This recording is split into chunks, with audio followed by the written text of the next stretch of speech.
We interrupt the regularly scheduled mass programming feeds. Watchmen bring this announcement to the earth. A famine of the word of YaHuWaH is found on the earth. Plagues are poured out in judgment. Important words of the Creator YaHuWaH have been dismissed. Without the word, people are not living abundantly. My people perish for lack of knowledge. There is a city whose builder is YaHuWaH Aloha. There is healing for the nations. A light unto the Gentiles, restore all truth. Join us as we share from the word of YaHuWaH. Matthew 5. But when he saw the crowds, he went up on a mountain, and when he was seated, his taught ones came to him. And having opened his mouth, he was teaching them by saying, Baruch are the poor in spirit, because theirs is the reign of the heavens. Baruch are those who mourn, because they shall be comforted. Baruch are the meek, because they shall inherit the earth. Baruch are those who hunger and thirst for righteousness, because they shall be filled. Baruch are the compassionate, because they shall obtain compassion. Baruch are the clean in heart, because they shall see Elohim. Baruch are the peacemakers, because they shall be called sons of Elohim. Baruch are those persecuted for righteousness' sake, because theirs is the reign of the heavens. Baruch are you when they reproach and persecute you, and falsely say every wicked word against you for my sake. Rejoice and be glad, because your reward in the heavens is great. For in this way they persecuted the prophets who were before you. You are the salt of the earth. But if the salt becomes tasteless, how shall it be seasoned? For it is no longer of any use, but to be thrown out and to be trodden down by men. You are the light of the world. It is impossible for a city to be hidden on a mountain. Nor do they light a lamp and put it under a basket, but on a lampstand, and it shines to all those in the house. Let your light so shine before men, so that they see your good works and praise your Father who is in the heavens. Do not think that I came to destroy the Torah or the prophets. I did not come to destroy, but to complete. For truly I say to you, till the heaven and the earth pass away, one jot or one tittle shall by no means pass from the Torah till all be done. Whoever then breaks one of the least of these commands and teaches men so, shall be called least in the reign of the heavens. But whoever does and teaches them, he shall be called great in the reign of the heavens. For I say to you that unless your righteousness exceeds that of the scribes and Pharisees, you shall by no means enter into the reign of the heavens. You heard that it was said to those of old, you shall not murder, and whoever murders shall be liable to judgment. But I say to you that whoever is wroth with his brother without a cause shall be liable to judgment. And whoever says to his brother, Raka, shall be liable to the Sanhedrin. But whoever says, you fool, shall be liable to fire for Gehenna. If then you bring your gift to the altar, and there remember that your brother holds whatever against you, leave your gift there before the altar, and go. First make peace with your brother, and then come and offer your gift. Be well-minded with your opponent promptly, while you are on the way with him, lest your opponent deliver you to the judge, and the judge to the officer, and you be thrown into prison. Truly I say to you, you shall by no means get out of there till you have paid the last penny. You heard that it was said to those of old, you shall not commit adultery. But I say to you that everyone looking at a woman to lust for her has already committed adultery with her in his heart. And if your right eye causes you to stumble, pluck it out and throw it away from you. For it is better for you that one of your members perish than for your entire body to be thrown into Gehenna. And if your right hand causes you to stumble, cut it off and throw it away from you. For it is better for you that one of your members perish than for your entire body to be thrown into Gehenna. And it has been said, whoever puts away his wife, let him give her a certificate of divorce. But I say to you that whoever puts away his wife, except for the matter of warring, makes her commit adultery. And whoever marries a woman who has been put away commits adultery.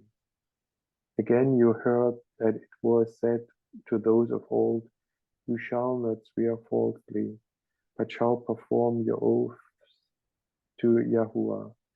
But I say to you, do not swear at all, neither by the heaven, because it is Elohim's throne, nor by the earth, for it is his footstool, nor by Jerusalem, for it is the city of the great sovereign, nor swear by your head, because you are not able to make one hair white or black.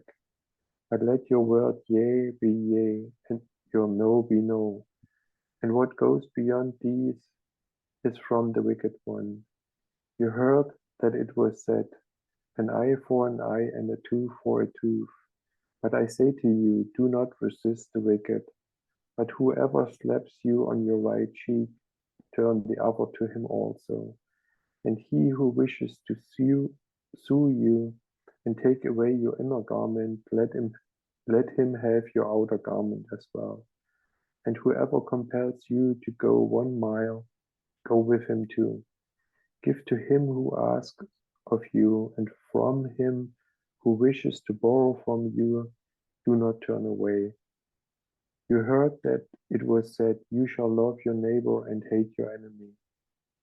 But I say to you, love your enemies, baruch those cursing you, do tov to those hating you, and pray for those insulting you and persecuting you, so that you become sons of your Father in the heavens, because he makes his sun rise on the wicked and on the tov, and sends rain on the righteous and on the unrighteous. For if you love those loving you, what reward have you? Are the tax collectors not doing the same too? And if you greet your brothers only, what do you do more than others? Are the tax collectors not doing so too? Therefore be perfect, as your Father in the heavens is perfect. Thank you, Tobias. We're back up here at the Beatitudes. Hey, Bonnie. Hey. Glad you made it here. I finally turned my alarm off at 3 a.m. I'm like, yeah, whatever. Yeah, I just couldn't get to sleep. Yeah. Some nights like that. Anybody have any thoughts on this poor in spirit in verse 3? So this is the poor word, patokos, of one who crouches and cowers, hence beggarly poor. Wow, what a concept that the poor and the beggars, that they crouch and cower. Poor, destitute, spiritually poor, either in a top sense, a humble, devout persons, or in a bad sense. I don't know if we, in the Greek, if we have that Strong's Concordance root thing, but sometimes it does. It'll tie us back to a Hebrew word, which is really cool to know. To be thoroughly frightened, to cower down, or hide oneself for fear. Hence, properly, one who slinks and crouches, often involving the idea of roving about in wretchedness at the end, but it always had a bad sense until it was ennobled in the Gospels. See Luke 5:3, or see Matthew 5:3, Luke 6:20, and 2 Corinthians 8:9. One in classical Greek from Homer down, reduced to beggarly, begging, mendicant, asking alms. 2, poor and needy. In a broader sense, destitute of wealth, influence, position, honors, lowly, afflicted. The poor of the human race, James 2:5, but the more correct reading is that of something into the world. An example, the ungodly world being the judge. Weiner's grammar, there's a lot there. Yeah. Let's see. As to the world destitute of the Christian virtues and the eternal riches from Revelation 3:17, equivalent to helpless, powerless to accomplish an end, bringing no rich endowment of spiritual treasure. Wow, powerless to accomplish an end. That's huge. Mm-hmm. They can't accomplish anything. 3, universally lacking in anything, with a dative of the respect as respects to the spirit, destitute of the wealth of learning and intellectual culture which the schools afford. Men of this class most readily gave themselves up to Yeshua's teaching and proved themselves fitted to lay hold of the heavenly treasure. Matthew 11:25, John 9:39, 1 Corinthians 1:26-27. Others make the idea more inward and ethical, conscious of their spiritual need. Matthew 5:3. Compare this with the epistle of Barnabas, as abounding in Christian graces and riches of the divine kingdom.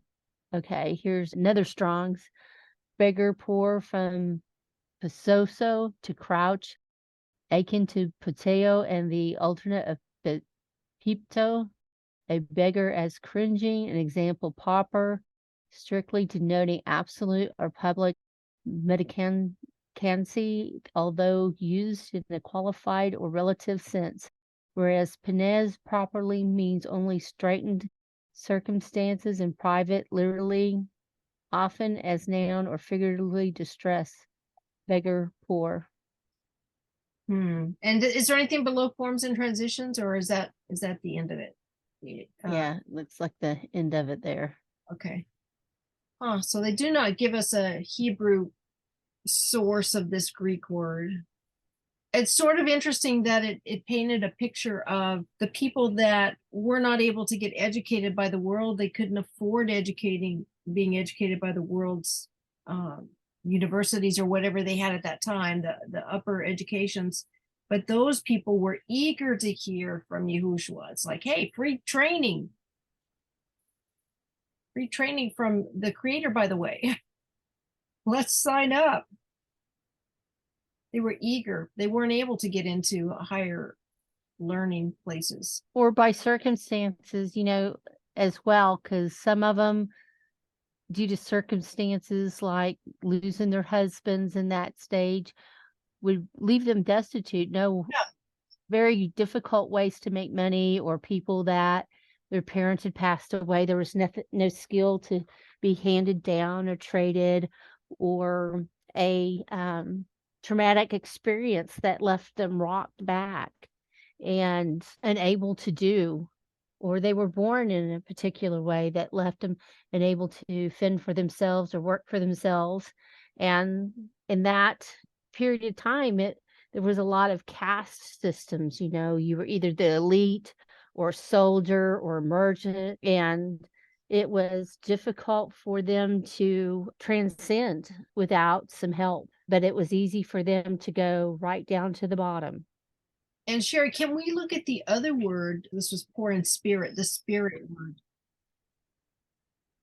Pneuma. Wind, breath, spirit. Yeah. That pneuma in the Greek, like pneumonia, air, lungs. Yeah, or if you think about pneumatic tools, right? Those are air. Right. It's also power. They're powered by air. Yeah. Go down to Strong's.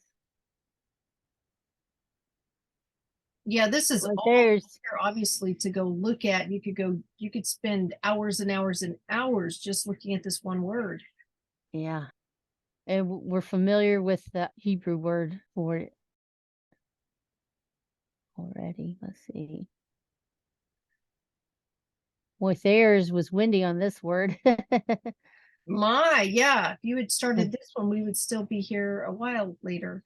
All right. Spirit or ghost, from neo, a current of air, breath, blast, or a breeze, by analogy or figuratively, a spirit, i.e. human, the rational soul, by implication, vital principle, mental disposition, etc., or superhuman, an angel, demon, or divine Elohim, Mashiach's Ruach, spirit, the Holy Spirit, which is the Ruach HaKodesh in Hebrew, ghost, life, spirit, spiritually minded.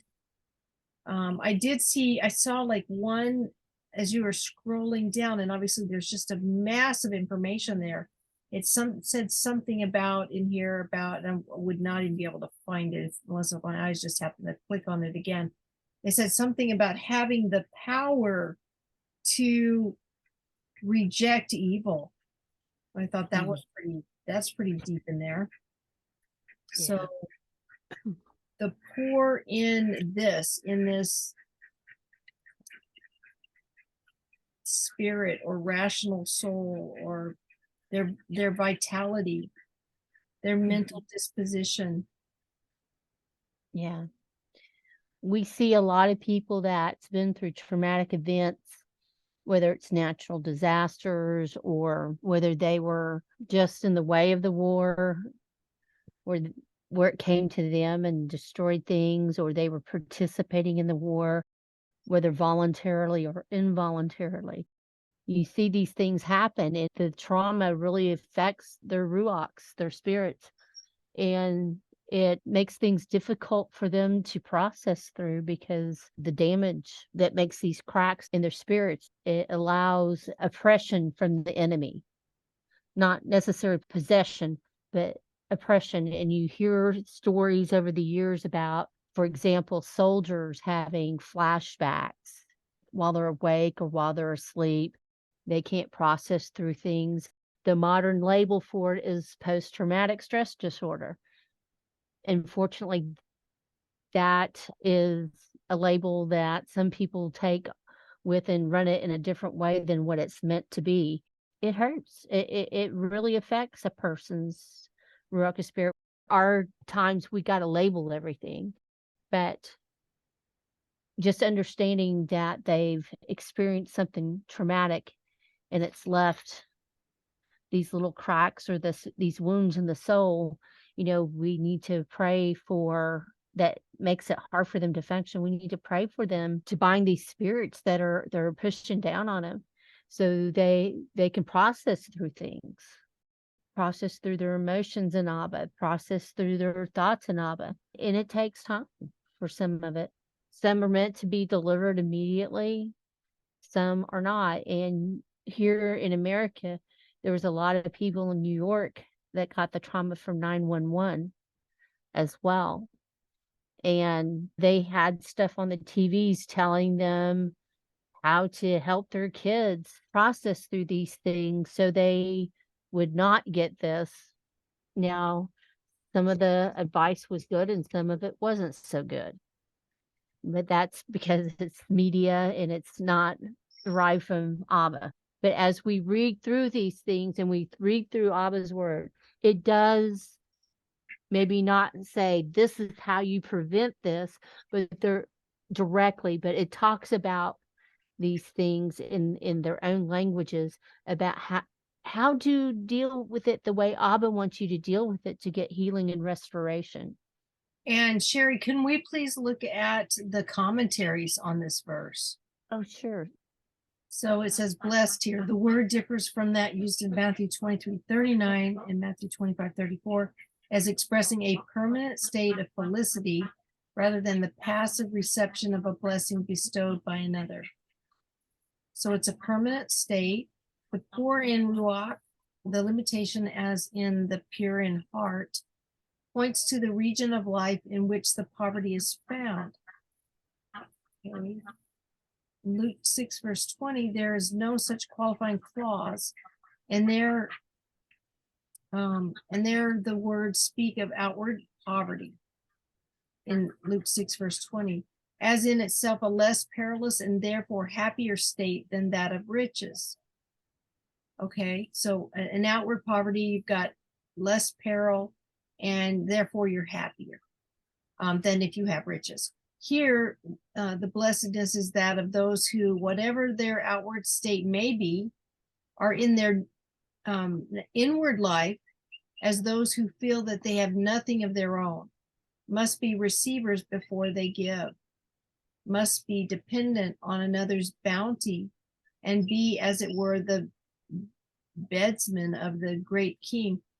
To that temper of mind belongs the kingdom of heaven, the eternal realities in this life is high, and the high to come of that society of which Mashiach is the head. Things are sometimes best understood by their contraries, and we may, hold on, I've lost my, there we go. And we may point to the description of the assembly of Laodicea as showing us the opposite type of character, thinking itself rich in the spiritual life, when it is really as the pauper destitute of the true riches, blind and naked. Baruch are the poor in Ruach. The word here rendered blessed properly means happy, so they're happy.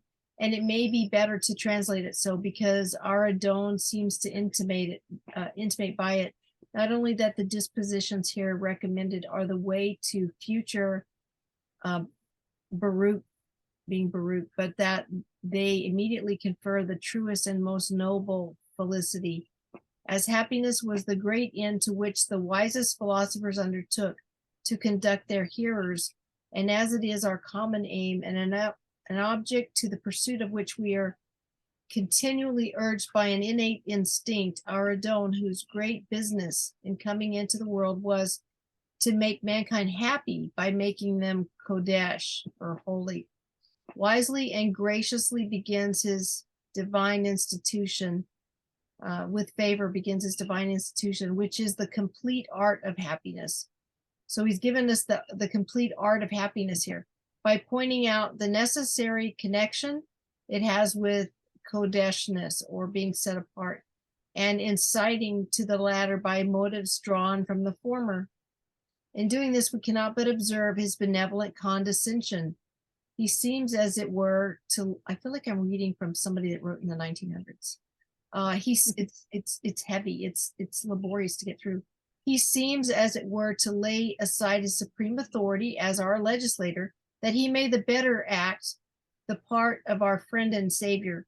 Instead of using the lofty style and positive commands, he, in a more gentle and engaging way, insinuates his will and our duty by pronouncing those happy who comply with it. And in order to render his hearers more attentive, he proposes his doctrine in certain paradoxical dogmas, which at first sight may seem false to such as judge by appearance, but which, when attentively considered, are found to be most true. Indeed, as an old writer remarks, all the Beatitudes are affixed to unlikely conditions to show that the judgment of the word and of the world are contrary. So that's a big theme right there. The judgment of the word and of the world are contrary. By this expression, the poor in Ruach, Grotius and Baxter understand those who bear a state of poverty and want with a disposition of quiet and cheerful submission to the divine will. And Mr. Mead interprets it to those who are ready to part with their possessions for charitable uses. But it seems much more probable that the truly humble are intended, or those who are sensible of their spiritual poverty, of their ignorance and sinfulness. All right, I'm going to read this again, the sentence. It's important. It seems much more probable that the truly humble are intended in this passage, or those who are sensible of their spiritual poverty, of their ignorance and sinfulness, their guilt, depravity, and weakness, their frailty and mortality, and who therefore, whatever their outward situation in life may be, however affluent and exalted, think meanly of themselves, basely of themselves, and neither desire the praise of men, nor covet high things in the world, but are content with the lot Elohim assigns them, however low and poor. These are happy because their humility renders them teachable, submissive, resigned, patient, contented, and cheerful in all estates, and it enables them to receive prosperity or adversity, health or sickness, ease or pain, life or death with an equal mind. Whatever is allotted them short of those everlasting burnings which they see they have merited, they consider as favor. They are happy because theirs is the kingdom of heaven, the present inward kingdom, righteousness, peace, and joy in the Ruach HaKodesh, as well as the eternal kingdom if they endure to the end, the knowledge which they have of themselves and their humiliation of soul before Elohim prepare them for the reception of Mashiach to dwell and reign in their hearts, and all the other Birakot of the Besora, the Birakot both of favor and esteem. For thus says the high and lofty one that inhabits eternity, whose name is Kodesh, I dwell in the high and Kodesh place, with him also that is of a contrite and humble Ruach, to revive the Ruach of the humble, and to revive the heart of the contrite ones. And those in whom Elohim dwells here shall dwell with him hereafter. Oh, that's so lovely. I think that's great to just go to there, because we've got a lot to get through. This reminds me of hearing Jack Hayford, a pastor of Church on the Way in Van Nuys, one time tell about when he was a little boy, and he would say, Grandma, who's going to get caught up to heaven? And she said, the same ones that are caught up with him now, caught up with Elohim. Anybody have any thoughts on 5.3 before we go to 5.4 and look at it? Is that helpful? I think it tells us what state we need to be in, as far as where we're at. We need to be teachable. We need to be accepting of what Abba intends for us to have on this earth. Yeah. We hear a lot of people grumble about why are all these evil people so rich? And, I thought about it for a while. And I'm nobody special, but Abba loves us all while we're here on the earth. And he knows the ones that choose to rebel and is not going to be with him in the afterlife. They're going to be thrown in the lake of fire. And this is the only time he can show them any type of love. This is all they're going to get while they're in this world, because they'll have nothing in the next one. They won't even, because they'll be judged and tossed in the lake of fire. So, we know that we'll want for nothing when we're with him. Mm-hmm. So if we don't have anything or have much here on earth, what does it matter? Our treasures are in heaven. Right. Or in the Shamayim. I believe on part of this, he writes this to tell us what kind of frame of mind we need to have our heart in. You guys heard that little story about the dad who, hey, Teza and Leah, welcome. Seeing if Teza's in here yet. Welcome, Teza. Sisters, I decided not to go live because there was only like 4 of us here, and I know Tobias will have to go to bed before long, so I'm going to record it and then we'll get it up after that. Yeah, sorry, I went in to lay down to put it on and I woke up an hour later. No worries. It is Shabbat and you need to rest. And Bonnie needed her rest this morning too, and it's all Tov. It's all Tov. It reminds me of the story of the dad who has the 2 boys, and he gets a gift for them, and one of them goes into his room and he finds a pony there, and this kid's like complaining about the pony. That I don't remember what the complaint was, but it wasn't Tov enough for him. He wanted something different. And the other boy goes into his room and there's a bunch of horse poop in that room. And he's so excited. He goes in, he starts digging. His dad's like, what are you doing? He's like, with all this horse poop in there's got to be a horse in here somewhere. So 2 different perspectives. There's got to be something. There's got to be a baraka. I had somebody ask me the other day about, do you like to walk in parks? And I was like, I live in a park. I live in a petting zoo. I already am in a park. Just being content with what you has given us, and being teachable. Being thankful for what we have and not always thinking about what we don't have. Yeah. Just being humble before the Father and accepting what he's given us. So let's go on to number 4. What does that mean? happy are those who mourn. That just seems like such a paradox, doesn't it? Happy are those who mourn. So the mourning, well, look at it, sort of looks like the word penthouse, by the way, you know, just looking at it, Yes, sure does. right?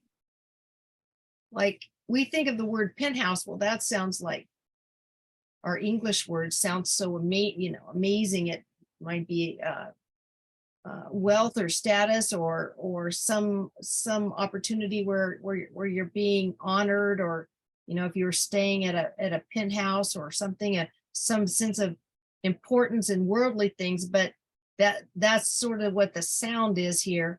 But in the Greek, that means something different.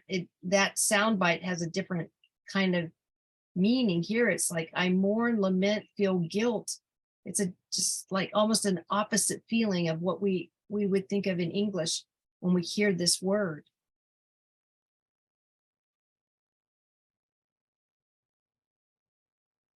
From penthos, to grieve, the feeling or the act, mourn and bewail.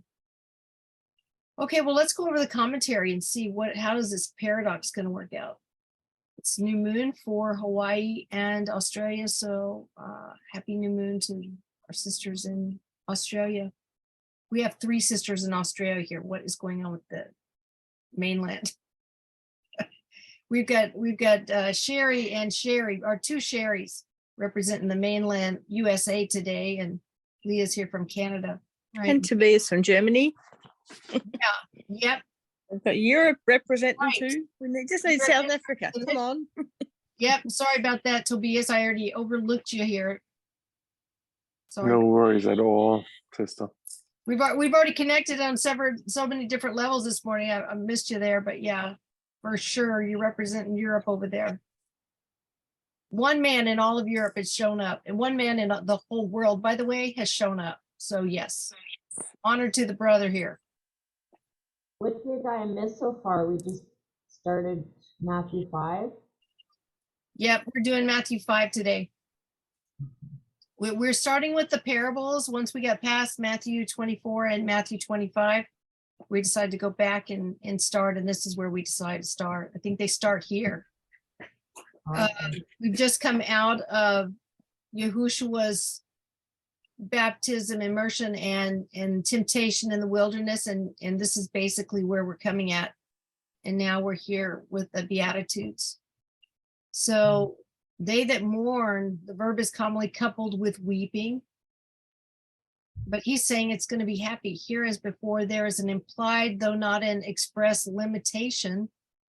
The mourning is not the sorrow of the world that works death for failure, suffering, and the consequences of sin. Okay, this is important.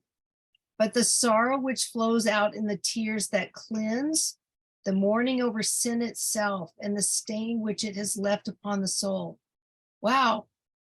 It said there, Darla, in the explanation of what the word meant, it also meant, it said to feel guilt. So it's like having a repentant heart, I guess, as well. Yeah, it's a little hard to hear you, Leah. I'm not sure if there's, yeah, that'll probably be a little better. There's like room echo in between you and that mic. Yeah, so I think that's interesting. This is not just sadness because bad things have happened or whatever, but this commentary is equating it to the kind of grief from failure, suffering, and the consequences of sin. It says it's not that, is that right? It's not that, but the sorrow which flows out in the tears that cleanse, the mourning over sin itself. So that's weird. It's not, can we back that up just a little bit so I can see a little higher, Sherry, please? And Sure. thank you. I just want to make sure I'm understanding this right. It almost could be like you could use the verb repentance, the feeling of repentance, emotion of repentance. The mourning is not the sorrow of the world that works death for failure, suffering, and the consequences of sin, but the sorrow which flows out in the tears that cleanse, the mourning over sin. So not the consequences of sin, but the mourning over sin itself and the stain which it has left upon the soul. Yeah, not sorry you got caught, but really sorry that you did it in the first place. Okay. Just the idea that sin leaves a stain on your soul. That's massive. Yeah, that is massive. Sin leaves a stain on your soul. I think that's where they get the thing about washing our garments, because they're dirty and tattered and stained. It's kind of almost like a reflection of your ruach, your soul within, where we're born into corruption and we struggle with sinning. Yeah. Yeah, and the idea that of tears that cleanse, there's a catharsis. Yeah. If you've heard Yeah. that word before, there's a healing that comes when we realize and we go, oh my goodness, my toveness, I need to change. And look, there's the next bold line there. They shall be comforted. Yeah.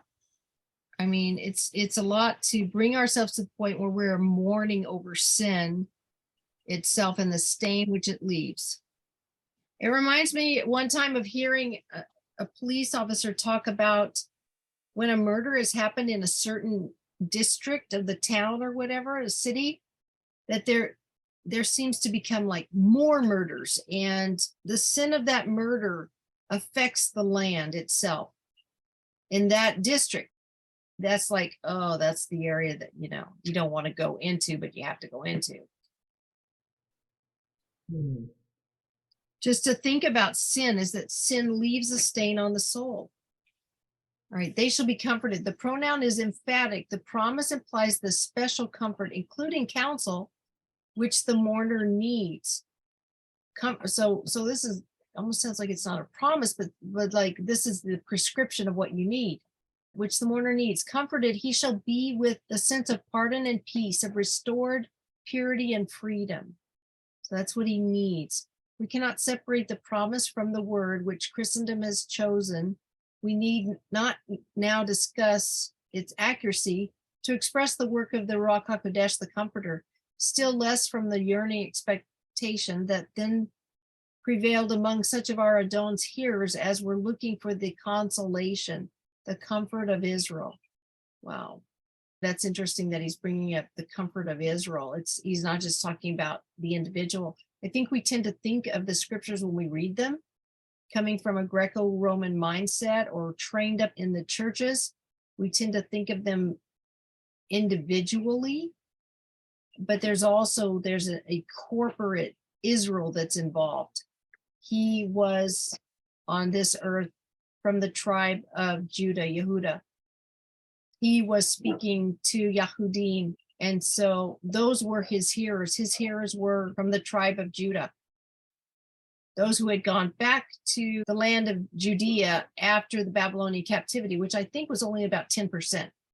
Only like 10% had returned, and this is the descendants of those people. I keep thinking too about, the more scripture I read, is the land mourns. Yeah, just I'm waiting for the restoration of all things. So mourning with a U in it has definite connotations for everything, every area of life, of high, everywhere.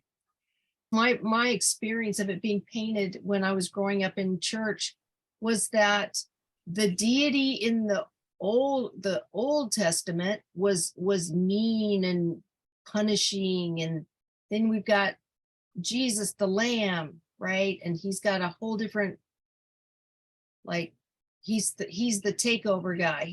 We're doing it his way now. We don't have to follow all those rules over there because he's died and taken all the rules away. We just got to believe he died, and then we're in like Flynn. We've got our golden ticket to heaven. That sort of a concept here. But we know in the scriptures from reading, YaHuWaH talks. This is our Elohim's name, YaHuWaH.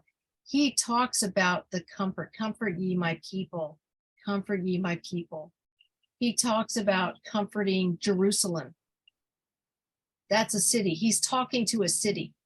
Like that's such an awesome thing to have a creator that's talking to his city where his temple was. At that time, it was still there too. Comfort you. I mean, I agree with what you said, Dalla, and that is always confusing when I then read Shaul and his letters to the congregations, because I have the feeling that there is a controversy to what YaHuWaH said. So, for example, about the Torah and how you treat the Torah and to be righteous. Whereas Shaul then said, well, or I just don't understand it right. That's also possible. But you don't have to be circumcised. You don't have to, I mean, you can eat whatever you want. I mean, at least that's what I am understanding. And that is confusing to me. So what I'm trying to say is I see where some churches are coming from in saying, well, that's done with, now we just have to believe and that's enough. Yeah. Because that's what I read when, and I'm sorry for jumping into that, because whenever I'm reading Shaul and his letters, I'm really confused. I try to understand it, and maybe it's just not my level of understanding or the philosophical touch he has in it. I'm just confused. I have to say that. Yeah. Well, we've lost a lot in translation over 2,000 years, first of all. Second of all, we're looking at a Greek text, and the Romans have had their hands in it too. Third, these are just my thoughts on this, by the way, my understanding and that sort of thing. Third is this man had memorized the Torah, from what I understand.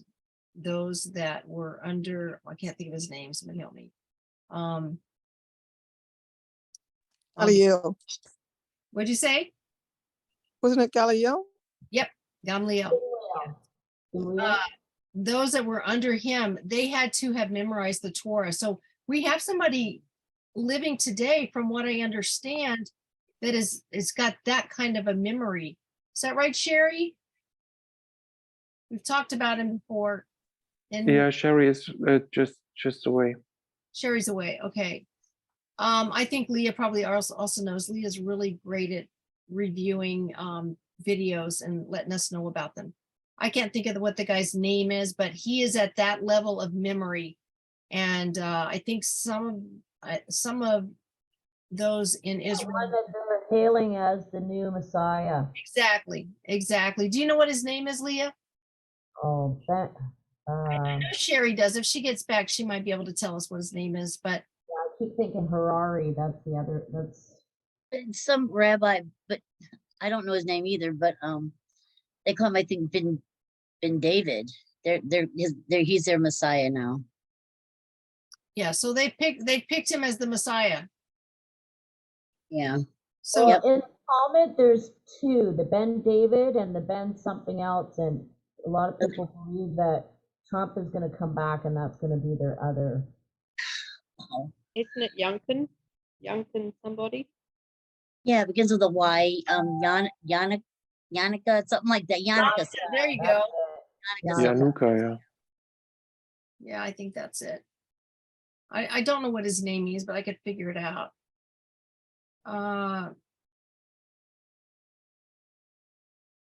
Yanuka. That would be a Yod. Let's see. I have a notebook around here I use for Shabbat studies, but it's not here. Here we go. Yanuka. I'm looking at another word there. I'm wondering if it is a Menachem on the right. You see that Hebrew word Menachem? So then Yanuka would be Yod Noon. And I'm wondering if it's a Chet. I don't know, but I could look it up. Yannicka. So the noon het is like the name Noah, and that means rest. He will rest. He will rest would be the yod noon het of that. If it's a het, not a kaf, I'd have to look in the google.co.il and check it out, unless anybody else knows. But anyway, point being is that there is somebody living today that has that kind of memory. It's certainly not going to come from me. So there's that, unless you would, opens that up for me. That is not an open door in my brain that I can memorize the whole Torah. So we have here, the comforter still less from the yearning expectation that then prevailed among such of our Adon's hearers as were looking for the consolation, the comfort of Israel. So we were talking about Paul then. I've gone through YaHuWaH Eliyahu's 3-part video on Galatians. That helped me a tremendous amount to understand what's really happening. There's also, within the context of that video, and also many others, that Doug Hamp talks about it, exposure of the Pauline doctrine within the context of writing. Yeah. Rob Skiba also has a section on his virtual house church about Paul. Every question that you could possibly want to know. Okay. And can you give us some sort of a summary on that, Teza, if you've studied what Rob Skiba said? Just basically that if you don't understand what he says, don't try to interpret what he has said. Okay. That's basically it. Even in First Peter, it actually says that those First or Second Peter that actually say that he is hard to understand. Yeah. But if you don't understand what he's saying, don't try to teach what he has said. Yeah. Yeah, he says that unless you know Torah, there's no way you shouldn't even be trying to teach Paul, is what he said, right? That's it. Yeah. I put the name in chat. Yanuka Rab Shlomo Yehuda. That's the name of the Yannicka guy? Yeah, Yeah. I see that. Yeah. 2 Peter 3, verse 14. So then, beloved ones, looking forward to this, do your utmost to be found by him in peace, spotless and blameless. It doesn't just say all we need is love and we just need to know that he died for us. It says, do your utmost to be found by him in peace, spotless and blameless, and reckon the patience of our Adon as deliverance. So reckon his is not coming back yet, is how I hear that. Reckon is not coming back yet. Reckon the patience of our Adon as deliverance, as also our beloved brother Shaul. So this is Kepha, one of the 3 beloved of Yahushua, one that was on the Transfiguration tour, says, our beloved brother Shaul wrote to you according to the wisdom given to him. As also in all letters are letters, they are not doctrine, as in all letters, speaking in them concerning these, in which some are hard to understand, which those who are untaught and unstable twist to their own destruction, as they do also the other scriptures. So that word other, if that pans out in the original language, that means this is scripture, right? As they do also the other scriptures. So they twist to their own destruction because they're unstable and untaught. Also the other scriptures. You then, beloved ones, being forewarned, watch lest you also fall from your own steadfastness, being led away with the delusion of the lawless, but grow in the favor and knowledge of our Adon and Savior, YaHuWaH HaMashiach. To him be the esteem both now and to a day that abides. Amen.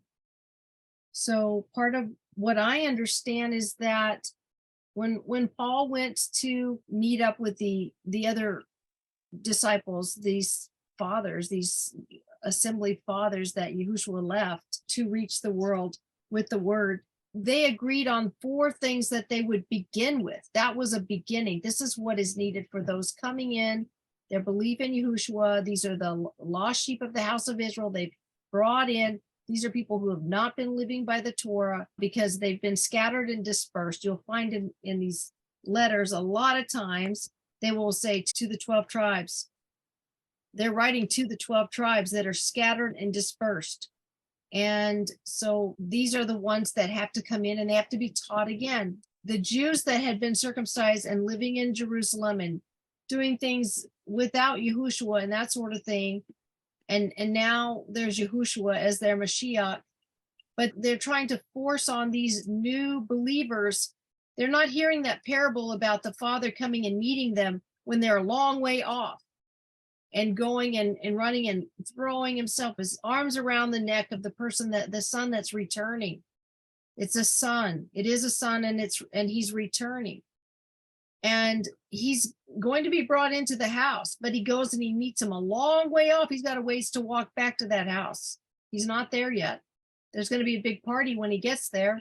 His brother's going to be jealous because, hey, you got to come in when you left, and hard feelings and all that. But these people sat in the synagogue week after week after week studying the word, just like they were doing before YaHuWaH came.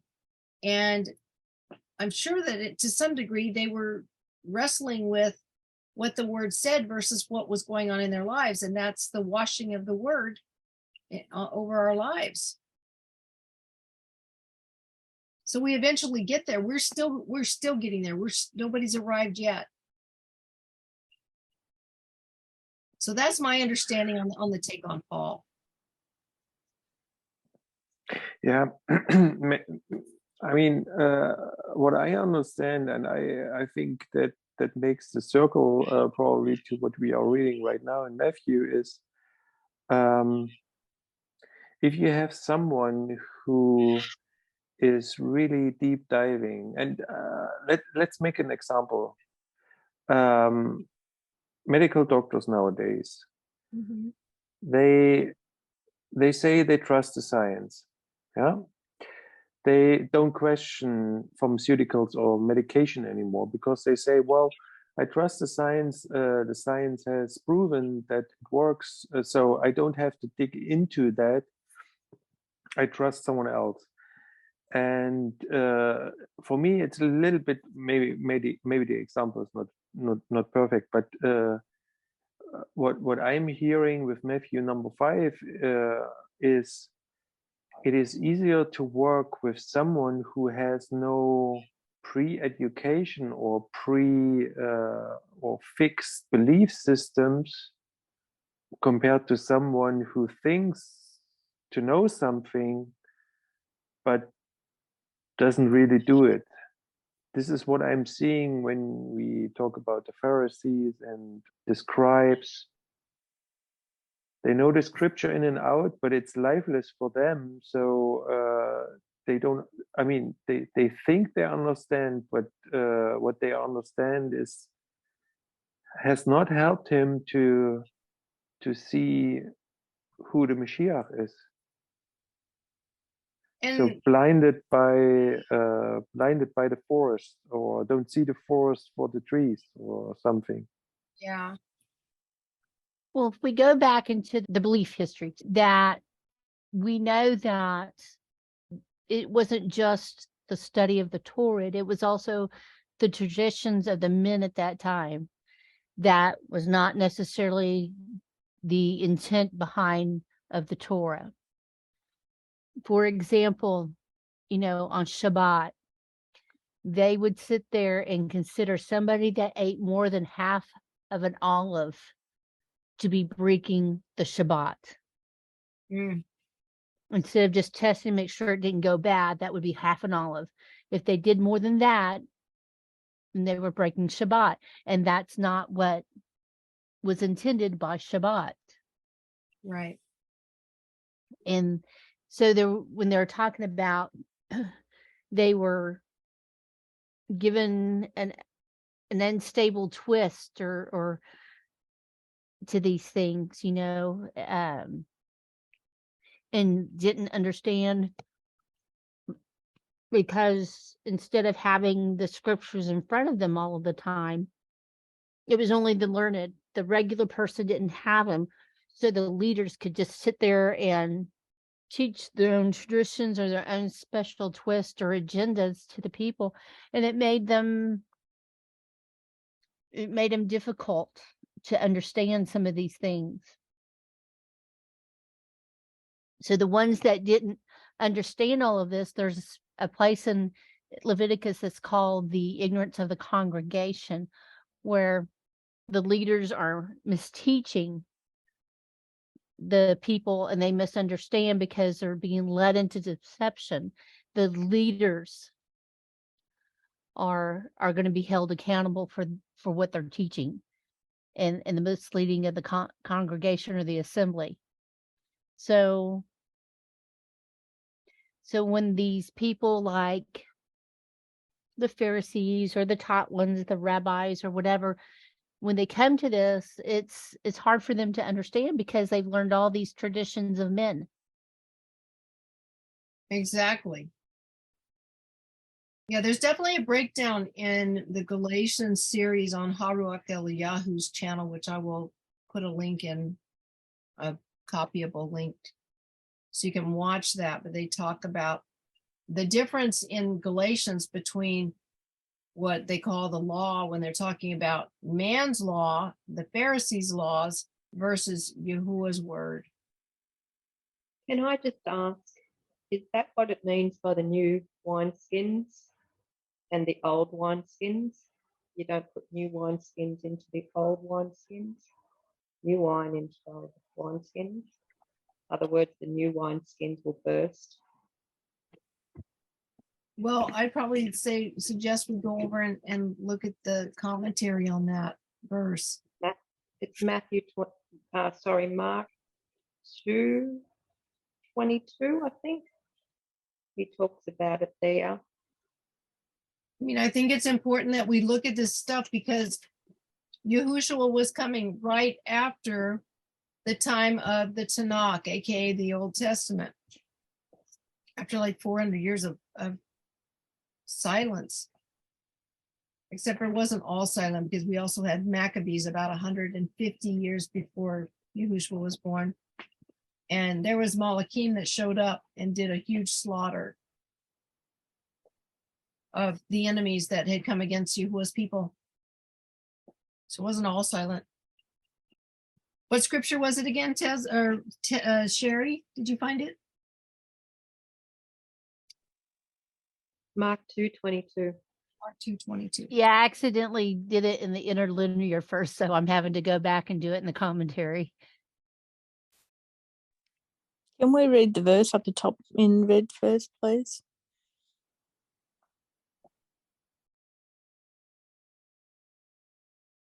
And no man puts new wine into old bottles, else the new wine does burst the bottles, and the wine is spilled, and the bottles will be marred.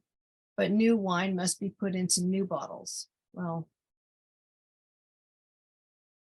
I believe they mean wineskins there, but can we move down now, Bonnie? Thank you. Ta-da. Mark 2:22. A lot of twos there. So Matthew Henry, concise as he may be, because he's covering up to even a half a chapter sometimes, it seems. But here it's only 5 verses. Strict professors are apt to blame all that do not fully come up to their own views. Mashiach did not escape slanders. We should be willing to bear them, as well as careful not to deserve them, but should attend to every part of our duty in its proper order and season. Oh, I really wasn't expecting anything like that, by the way.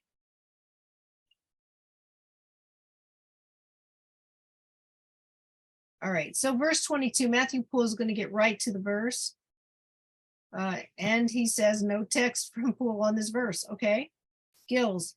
And no man puts new wine into old bottles. By old bottles are meant the scribes and Pharisees. The whole which needed not a physician, and the righteous Mashiach came not to call. So he didn't come to call them.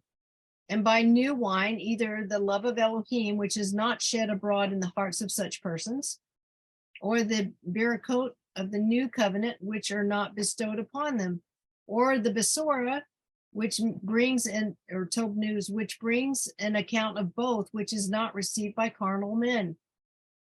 Else the new wine does burst the bottles, and the wine is spilled, and the bottles will be marred. The Besora will only fill them with rage and fury, and they will despise it and let it go, which will be an aggravation of their sin and misery, and so will prove the savor of death unto them. But new wine must be put into new bottles, into the hearts of sinners who are called to repentance, and are renewed in the ruach of their minds, and they are newborn babes that desire the sincere milk of the word and wine of the Besora. In these, the love of Elohim is exceeding abundant, and it comes in with full flows into their souls. All favor is made to abound towards them, and the word of Mashiach richly dwells in them, in whom these things remain and abide, and they themselves are saved with an everlasting salvation.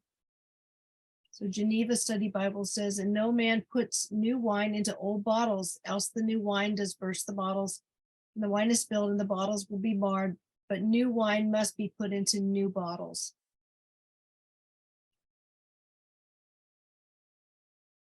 Is it sort of like you can't teach an old dog new tricks kind of a concept, yeah? On the believe right, so. yeah. On the right side, it says, men do not pour new or unfermented wine into old and worn wineskins. My disciples, our Adon seems to say, are not yet strong. They have not yet been immersed into the Ruach. They need tenderness and consideration. They could no more endure severe new doctrine than an old robe could the insertion of a piece of new cloth, which had never passed through the hands of the fuller. I guess that's like the shrinker. In training his disciples, our Adon never took the old wine from them till they were capable of relishing the new. In Romans 14, we have the best practical commentary on his words. Okay. Let's go further. Bottles in this verse is better rendered literally wineskins, which totally makes sense. We've already read this verse several times. The sense is this: new wine in the process of fermentation will burst old bottles made of wineskins, not strong enough to resist the strength of the fermenting fluid, so that there is a twofold loss, both that of the bottles and that of the wine. And therefore new wine must be poured into bottles made of fresh wineskins, which by reason of their strength and toughness shall be able to resist the fermenting energy of the new wine. And by these very apt illustrations, our Adon teaches us that it is a vain thing to attempt to mingle together the spiritual freedom of the Besora with the old ceremonies of the law. The attempt to engraft the living spiritual energy of the Besora upon the old legal ceremonial now about to pass away would be as fatal a thing as to piece an old garment with the new material, or to put new wine into old wineskins.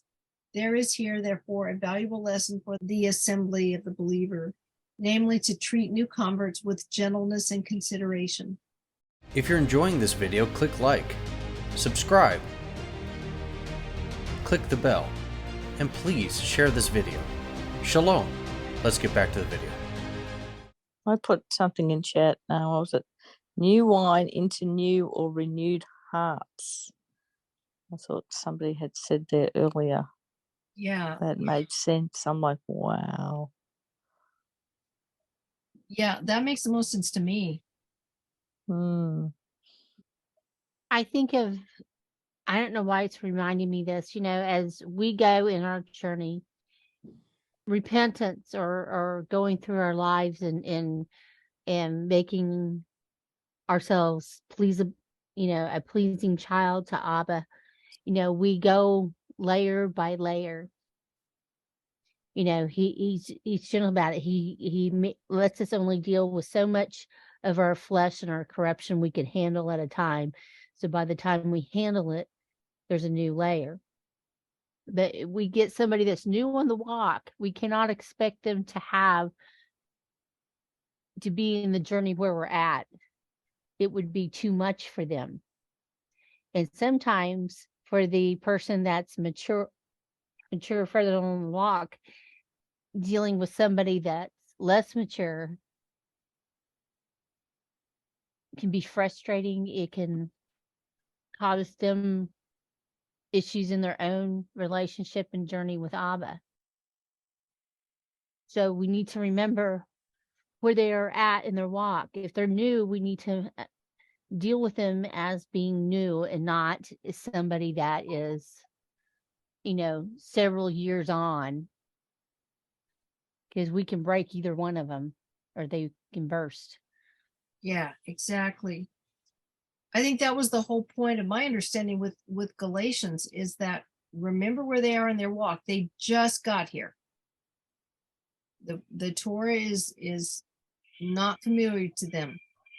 And it's difficult when we see somebody that's new in the walk, but we look at them and they're physically more mature, looking as in physical age. They may have gray hair, they may be balding, they may be, in their latter years and be considered physically a senior citizen, but they're still a babe. And it's hard to reconcile that sometimes in our minds.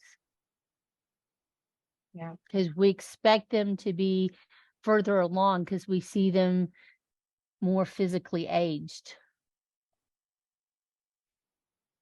And even if they've been to the churchianity type of churches, that had their own doctrine in their own church or whatever, they may have not gotten the teaching that matured them. And so they're still struggling. Yeah, and there's also having the knowledge, you've heard it, but you have never started living it. You never put it into action. So you kind of stay at a baby level, or that process of washing with the word, that you're actually putting yourself under that water and letting it wash you. And if we look at Yeshua with the taught ones, not only was he teaching them, but he was making them put it into application or to practice. He made them go do these things, whether they were successful or not, to teach them how to mature. He only had a certain amount of time to prepare them for when he was no longer here. Yeah. But nowadays, you don't see them doing that. There's just a very few that feel called, but there's not a regular practice of teaching them and then putting them out to practice what you've taught them. And then we can understand why they're still on the milk. They're struggling with overcoming certain things, struggling with strongholds of sin in their lives, struggling with trying to let go of them, and in their heart prepare to recognize that they need deliverance, or they need repentance, or they need a whole new change of thought.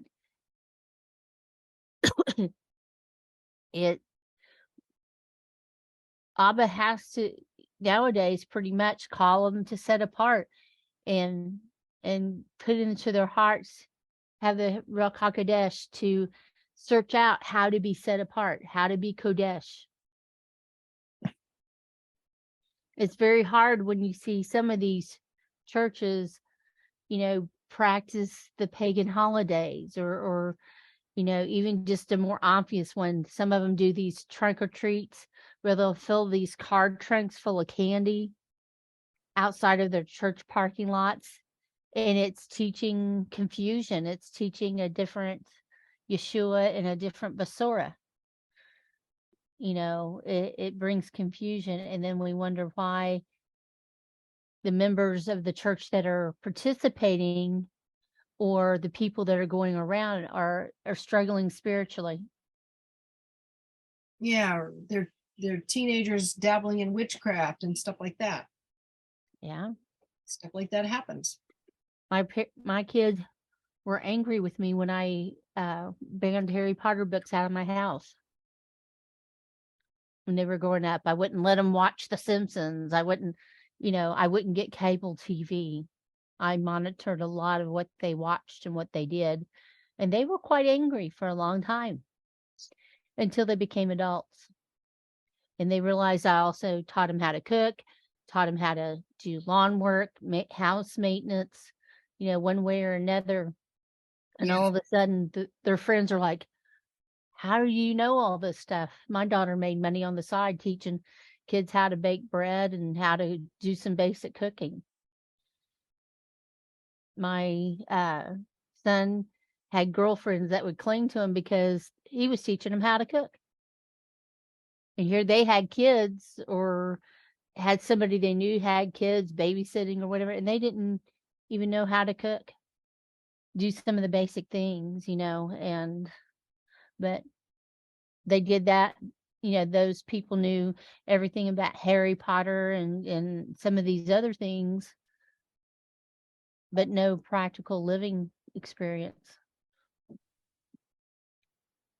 It's amazing. Mm-hmm. And if anybody out there that's struggling with kids or grandkids that are having these things, you don't have to necessarily get into an argument with them. You just say, when you're here, this is what it's going to be, and teach them. We're going to have a time to study the word. We're going to have time to learn how to cook and bake bread. We're going to learn how it is to maintain a house or a yard, manage, a budget, pay bills. You don't have to give them all your specifics, but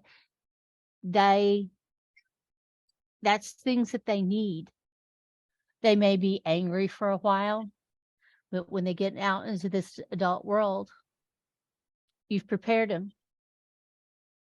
You've set them up to something more of what they need in their life. Just like YaHuWaH taught in his taught ones. We can see the real world the secular world application of it, or my example was, but YaHuWaH did. He sat there and he knew that these were things new to them, and the old system was not teaching them because they twisted things into corruption. They twisted things that were the spirit of what was given to them. So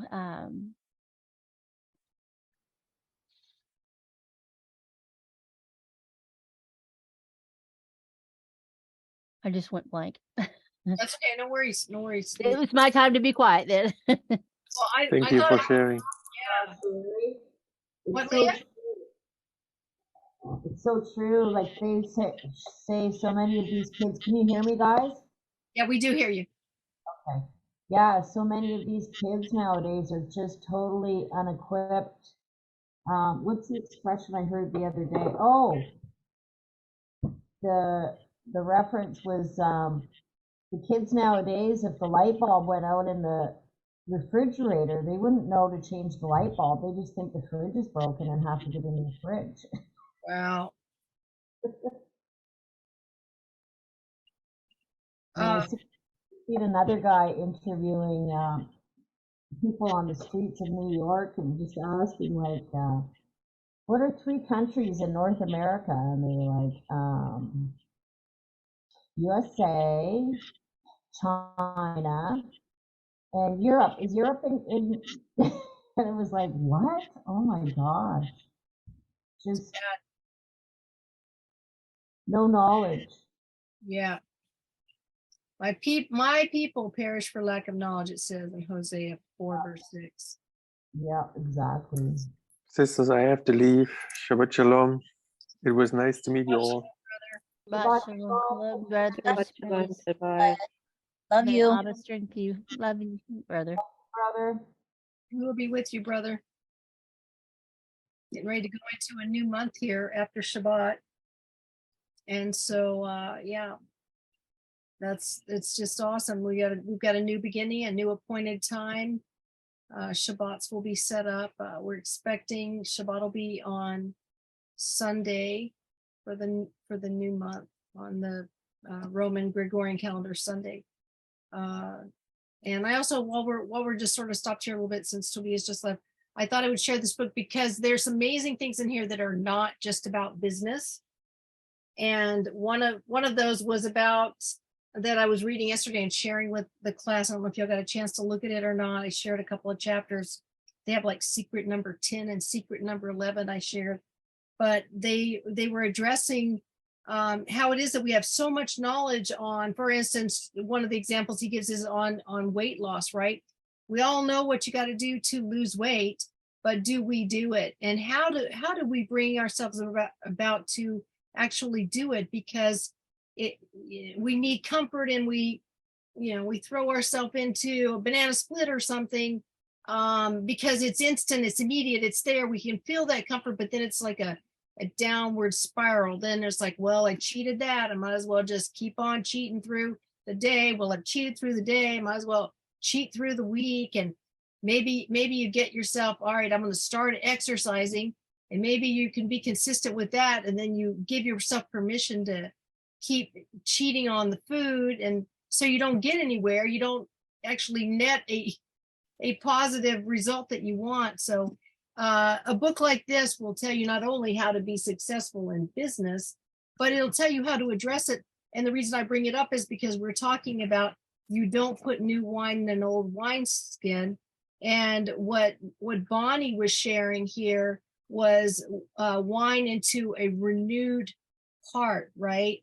So just in the concept, you could take any addiction, you could take any habit in life that is not serving you, and you could be like, okay, how am I going to affect a change?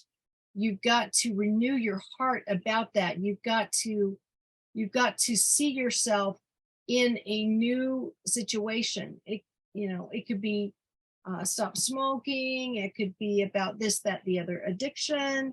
It could be any of the other things of flesh. It could be not keeping a clean room or a clean kitchen or clean home. It's like affect something small today. Don't look at, for instance, a kitchen. Don't look at the whole kitchen. Just look at this counter or this cupboard or the top shelf in the cupboard, and do that part today. And then reward yourself in terms of not stuffing your face with food, but give yourself a positive, atta girl or atta boy about. We lost your sound there for a moment, Darla. Okay, I don't know where to back up to, so tell me, or I'll just, it'll be what it is. Maybe it'll be on the recording anyway. Okay. Yeah, so just sharing about there's a lot to this. Not pouring new wine. You can't just decide you're going to quit smoking. You've got to give yourself some small goals, and then hit those goals. And then when you hit that goal, you want to reward yourself. You want to acknowledge that you've done a great thing. You've met that goal, and then keep pushing the boundary so that you push yourself just a little bit past your comfort zone. The problem is we've gotten comfortable with our old wineskins, and we can ask for that renewed wineskin. Why not ask for, if I want new wine in there, if I want something different, I have to do something different. And I could ask for my wineskin to be renewed. Why not? So I can receive that new wine. But you got the idea that there's this whole fermenting process with the new wine. It's going to get fermented. Stuff's going to get churned up, and then we just keep growing through that. As Sherry was saying, like layer by layer by layer. What you're able to handle in 2 months, you're not able to handle today. But in 2 months, you'll be ready if you keep bringing yourself to the task at hand. That's kind of cool. My husband was watching a old game show from that was black and white. It was called I Got a Secret. And this is one that it just reminded me of, because my husband said, hey, look at this. And the lady in question they were trying to guess who she was, but she used to be the fat lady in Barnum and Bailey's circus named Dolly Dimples. Hmm. And her secret was that she lost 403 pounds in 1 year. And they asked her how she did it, and she had had a heart attack, and the doctor said, if you don't lose this weight, you're going to be dead. And she talked a little bit about the diet. And when she got temptation, what she had did was she had a picture of herself as the fat lady and put it on her refrigerator to remind her where she was at, and where she was at led to death. Mm-hmm. And I thought that was very interesting. Not necessarily just for losing weight, but any other habits that you have that aren't pleasing to Abba. Say you have an issue with cleaning. Yeah. You can and there's people that are hoarders, and things are messy because they're single parents overwhelmed with kids, or And they're working, and different things. So starting off this new habit, you could take a picture of the house or put a video on your laptop. You don't have to show it to everybody about where it started. And you can sit there and fix a routine for yourself where you're doing a little bit each day. And then you can just put the new pictures of reminders of where you're going, and a picture to compare of where you were at as a incentive to keep going. Yeah, you could even do a little video diary, and you don't have to share it with anybody, but you could just kind of be like, this is what I got done today, and this is what I did the next day, and then I got that organized. And I know we've got a house full of stuff, and we've only got a few tents. So my bookshelf right now, I mean, I could get over there and I could organize and be like, am I ever going to read this book? And then get rid of it if I don't need it for a resource or something. But yeah, it's like a leaning tower of pizza books over there. I'm even saying on purpose, but there's some organization. And I know I organized stuff last year, but right now I've got so much. I've got to I probably need to bring in some help at this point, but just because I think it helps. I think that also is a help if you've got any issues with house cleaning or things. Sometimes you just I remember with raising kids, you like go in there and clean your room, right? And I didn't have just one child, so there was accomplices to help carry the load. But it'd be like they couldn't get anything done until you have to go in there. You have to go in there and help them. And you sit them in their room. They'll be in there for like 4 hours crying and stuff. Nothing's happening. You go in there and you help them a little bit. When they get down to the last 10% of the job, they can see it. They get the vision. It's like, okay, get the trash can. Now throw everything away that's trash here. Go pick that paper up, that whatever, straw, paper, whatever you got in there, throw it away. And then it's like, okay, now here's the cars. Put the cars in this bucket. And then it's like the light comes on. It's like, oh, I got it now. It's almost done. I can do it now. And they so get unstuck. Yeah, we get stuck. We do get stuck, and just like so kind of bogged down with what we're doing, and it's like, okay, well, it might not be a messy room. It might be, eating. It's like, if you're in front of a TV screen, that's when you're eating. And how much are you in front of that TV screen? It's like, well, then limit the TV screen time. What else could you be doing? Well, we just talked about in 5 minutes, you might be able to organize a shelf. So just kind of reclaiming that and making it work for you. I know with me, it adds to my stress if things aren't picked up. It's something I need help with. And like I said, at this point, I have one teenage daughter that's helping in the cleaning area, and I wouldn't be motivated as a teenager to do that much cleaning.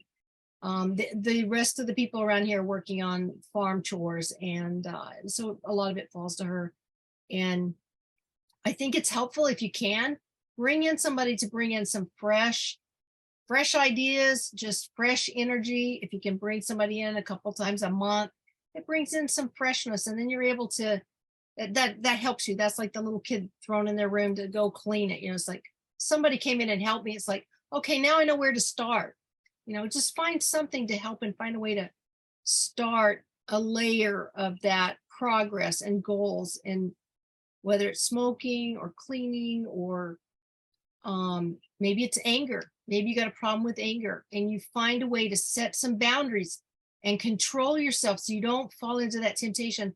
Because once you fall into it, you succumb to the temptation. You know, and maybe it's a man looking at a woman, right? Once you fall into that temptation, it's easier to fall and justify. And maybe it's drinking alcohol. It's easier to fall into temptation if you're not sober. So first of all, keep tight boundaries on what you allow yourselves to do. We do need to walk in righteousness. What do we allow our mouths to say? Well, don't allow your mouth to say that. Start putting some boundaries on it. Because once we give ourselves over to a temptation, it's easier for that. We don't ever stay just stagnant. We're either moving closer to YaHuWaH, or you're backsliding. You're moving further away. So I don't know if that's helpful to anybody, but I just like to share what I'm learning when I'm studying. Let's go back to Matthew 5. That was a big, long rabbit trail in the wineskins, but it was important because we have a Messiah that showed up on the scene and starts talking to them about things that sound a little different than what they have learned, the Jews here, what they've learned in the Torah and what they've learned from man's Torah. So I'm flipping back over there. I'm just a couple chapters away at this point. All right. So we got through the poor in spirit and those who mourn. Now I have a footnote on those who mourn, which says wait. So this could be from the Aramaic, but I've got hey, het, wa, kaf, yod, mem. Those who wait.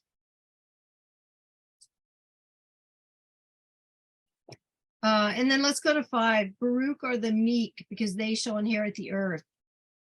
Any thoughts on the meek? Aren't they the humble ones?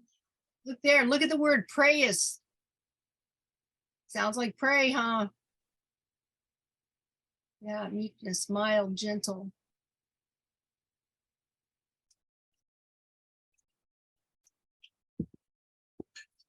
Says apparently a primary word, mild, by implication humble. All right, well, let's look at the commentary on that one. Thank you, Sherry. We're going to inherit the earth. So the first one was, while she's getting over there, the first one was Baruch are the poor in Ruach, because theirs is the reign of the Shamayim. Then the next one was Baruch are those who mourn, because they shall be comforted. So we've got inheritance of Shamayim, those will be comforted. And then this one is because they shall inherit the earth. Baruch are the meek, because they'll inherit the earth.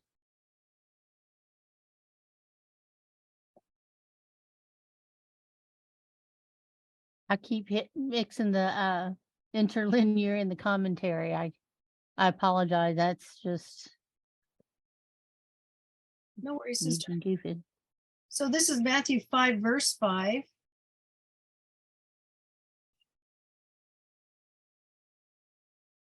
The word so rendered was probably used by St. Matthew in its popular meaning without any reference to the definition which ethical writers had given to it, but it may be worthwhile to recall Aristotle's account of it as the character of one who has the passion of resentment under control. Wow. He has the passion, well, that's a deep statement, the passion of resentment under control, and who is therefore tranquil and untroubled, as in part determining the popular use of the word, and in part also explaining the Beatitude.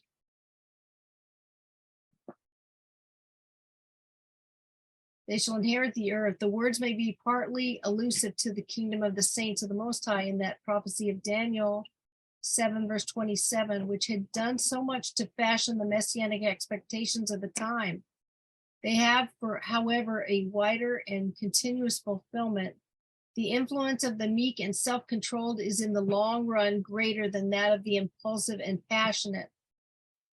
So meek and meek and self-controlled here is in the long run greater than that of the impulsive and passionate. Their serenity helps them to find the maximum of true joy in all conditions of life. For to them, the earth is not a stage for self-assertion and the graspings of desire, but an inheritance which they have received from their Father. Many of the best manuscripts invert the order of Matthew 5, verses 4 and 5, and this arrangement has at all events the merit of bringing out the latent antithesis between the kingdom of heaven and its unseen greatness and the visible inheritance of the earth. So Benson says, Baruch, or happy are the meek. Asher is actually the word, not Baruch. Asher, happy are the meek, persons of a mild, gentle, long-suffering, and forgiving disposition, who are slow to anger and averse from wrath, not easily provoked, and if at any time at all provoked, soon pacified, who never resent an injury, nor return evil for evil, but make it their care to overcome evil with tov, who by the sweetness, affability, courteousness, and kindness of their disposition endeavor to reconcile such as may be offended, and to win them over to peace and love, for they shall inherit the earth. Whatever happiness can be enjoyed here below shall be their portion. They will be happy on earth. They may not indeed be advanced to honor or affluence, nor can they expect to be without troubles in this fallen world, subjected as it is to vanity and misery for the sin of man. But the calamities of life and the various afflictions and trials which they meet with, being received with a quiet spirit, a resigned, patient, and contented mind, are hardly felt, while the barcode of providence, through the gratitude they feel for them, are tasted and enjoyed in all their sweetness and comfort. Okay, so Matthew Henry, we'll go ahead and read this. He's talking about these Beatitudes. Our Savior here gives 8 characters of happy people, which represent to us the principal favors of a believer. 1, the poor in Ruach are happy. These bring their minds to their condition when it is a low condition. They are humble and lowly in their own eyes. They see their want, bewail their guilt, and thirst after a redeemer. The kingdom of favor is of such. The kingdom of favor is for them, or the kingdom of esteem is for them. Those that mourn are happy. That righteous sorrow which works true repentance, watchfulness, a humble mind, and continual dependence for acceptance on the mercy of Elohim in Mashiach YaHuWaH, with constant seeking the Ruach HaKodesh to cleanse away the remaining evil, seems here to be intended. Heaven is the joy of our Adon, a mountain of joy to which our way is through a veil of tears. Such mourners shall be happy, or such mourners shall be comforted by their Elohim. The meek are happy. The meek are those who quietly submit to Elohim, who can bear insult, are silent, or return a soft answer, who in their patience keep possession of their own souls, when they can scarcely keep possession of anything else. These meek ones are happy even in this world. Meekness promotes wealth, comfort, and safety even in this world. Interesting, we'll say that one again. Meekness promotes wealth, comfort, and safety even in this world. Those who hunger and thirst after righteousness are happy. Righteousness is here put for all spiritual barakot. These are purchased for us by the righteousness of Mashiach, confirmed by the trustworthiness of Elohim. Our desires of spiritual barakot must be earnest. Though all desires for favor are not favor, yet such a desire as this is a desire of Elohim's own raising, and he will not forsake the work of his own hands. The merciful are happy. We must not only bear our own afflictions patiently, but we must do all we can to help those who are in misery. We must have compassion on the souls of others and help them. Pity those who are in sin and seek to snatch them as brands out of the burning. The pure in heart are happy, for they shall see Elohim. Here, kadoshness and happiness are fully described and put together. The heart must be purified by belief and kept for Elohim. Create in me such a clean heart, O Elohim. None but the pure are capable of seeing Elohim, nor would heaven be happiness to the impure. As Elohim cannot endure to look upon their iniquity, so they cannot look upon his purity. The peacemakers are happy. They love and desire and delight in peace and study to be quiet. They keep the peace that it be not broken and recover it when it is broken. If the peacemakers are Baruch, are happy, woe to the peace breakers. Those who are persecuted for righteousness' sake are happy. This saying is peculiar to Christianity, to believing, and it is more largely insisted upon than any of the rest. Yet there is nothing in our sufferings that can merit of Elohim, but Elohim will provide that those who lose for him through life itself shall not lose by him in the end. Baruch favored YaHuWaH. How different are thy maxims from those of men of this world. They call the proud happy and admire the gay. Okay, this was probably written before the meaning of that word, but it still applies.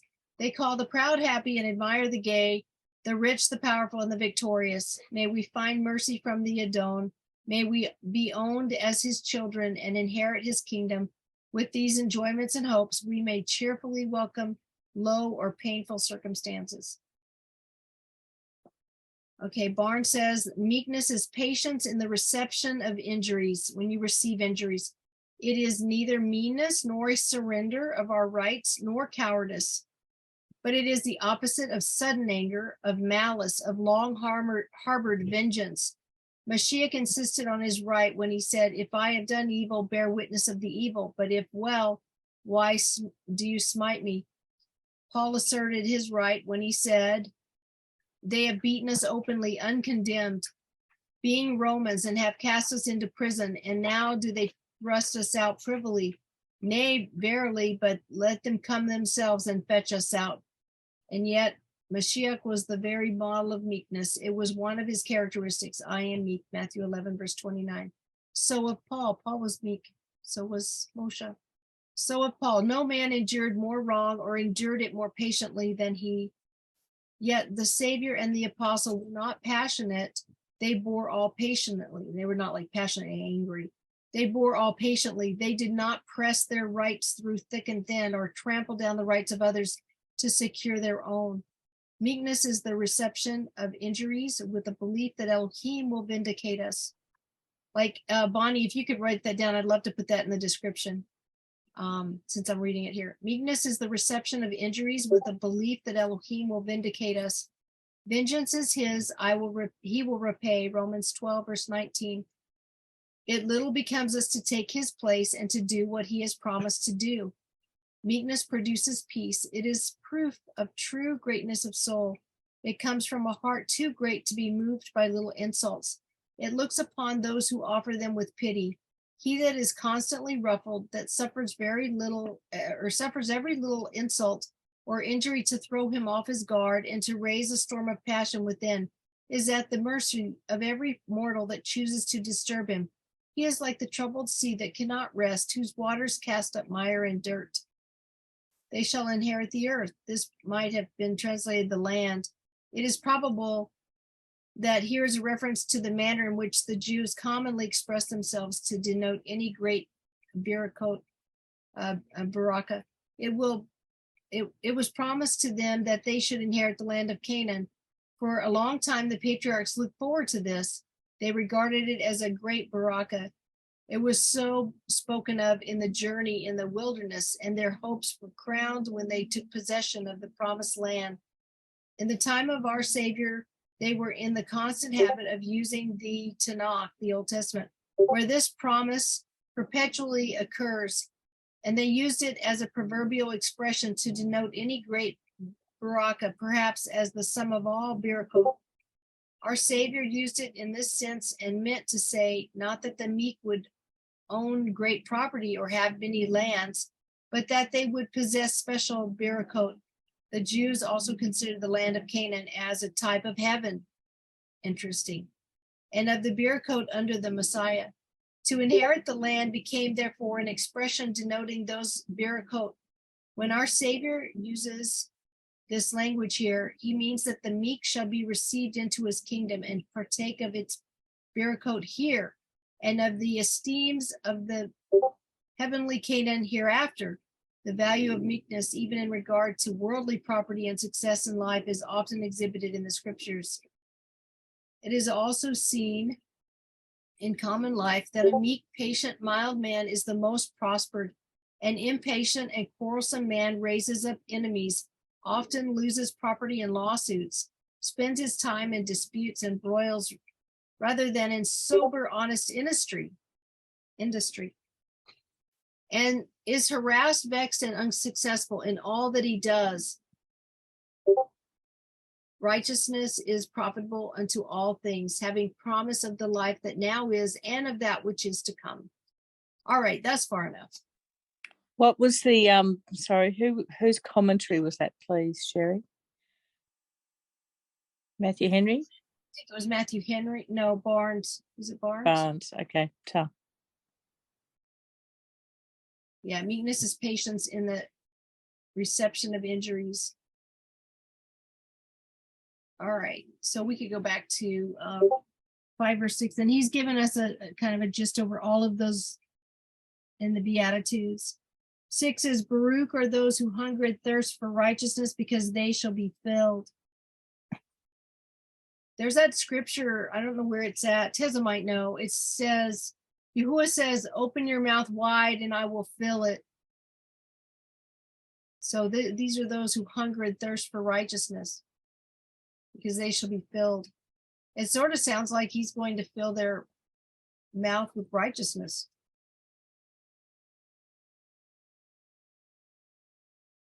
But maybe it means whatever you hunger for, it'll be filled.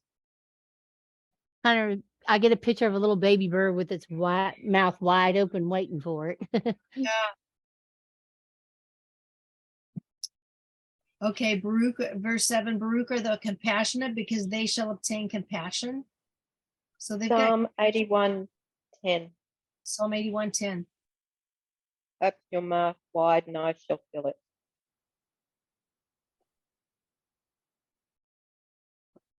Okay, and then we have so the compassionate will obtain compassion.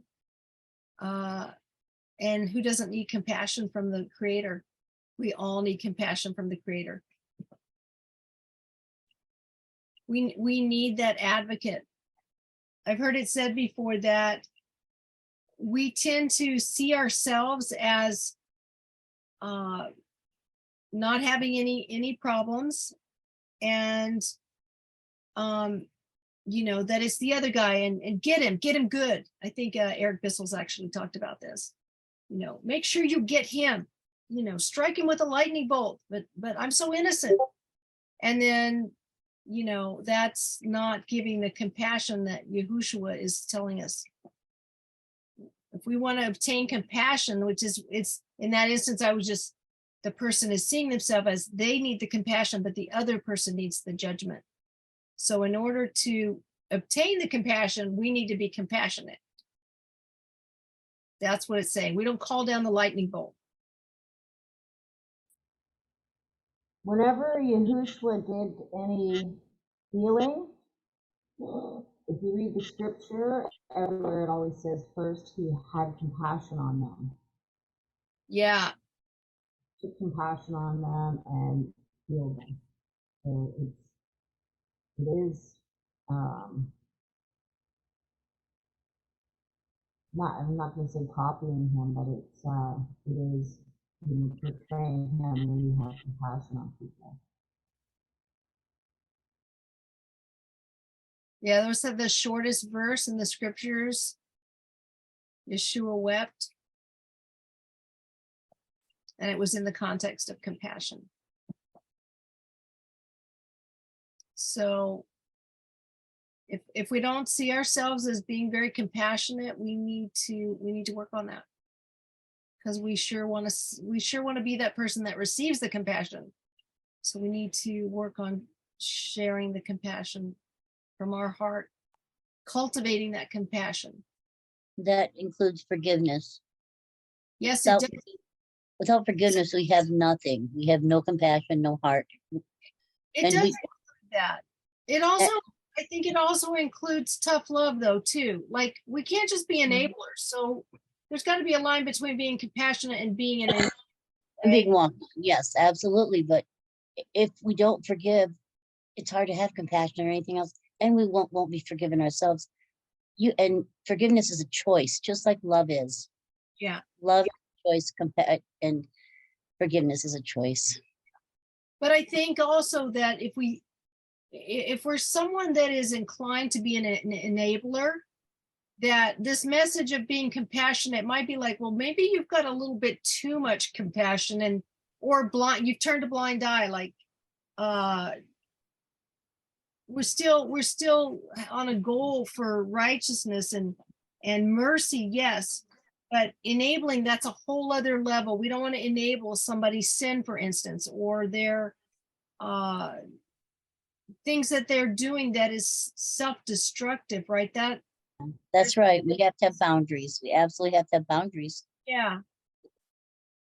Forgive, but set up those boundaries. Put up those walls. Yeah. You know, Abba forgave Moses, but he still had to face the consequence. Yeah. Of striking the rock twice and showing a wrong picture. And so do we. When we do things in this world, even though we're forgiven in Yeshua, we're forgiven.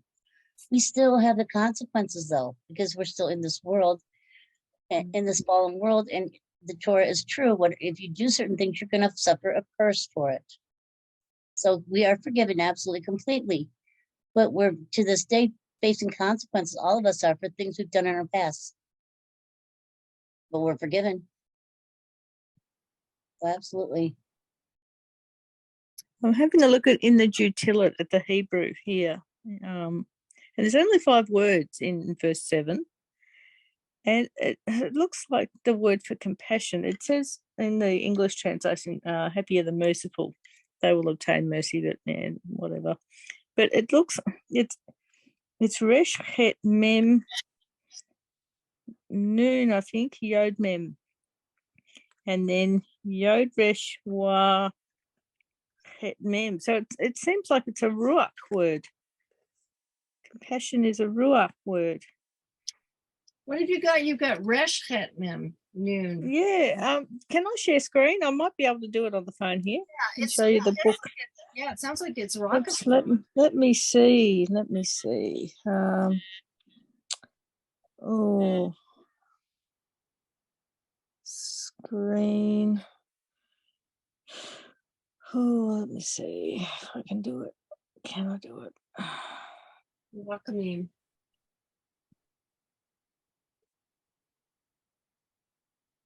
Okay, so everything on my screen will be shared. I'm on my phone, so let's see if I can show you my screen. Okay, can you see the Hebrew? We see it sideways there. Oh, wonder if I go this way. It's lovely. Yeah. Yay. So, can you see here? Verse 7. That's it there, just 5 words. Oh, hang on. Just 5 words. Asheri, which is happy hour. And looks like it even might be lechem, bread, meal.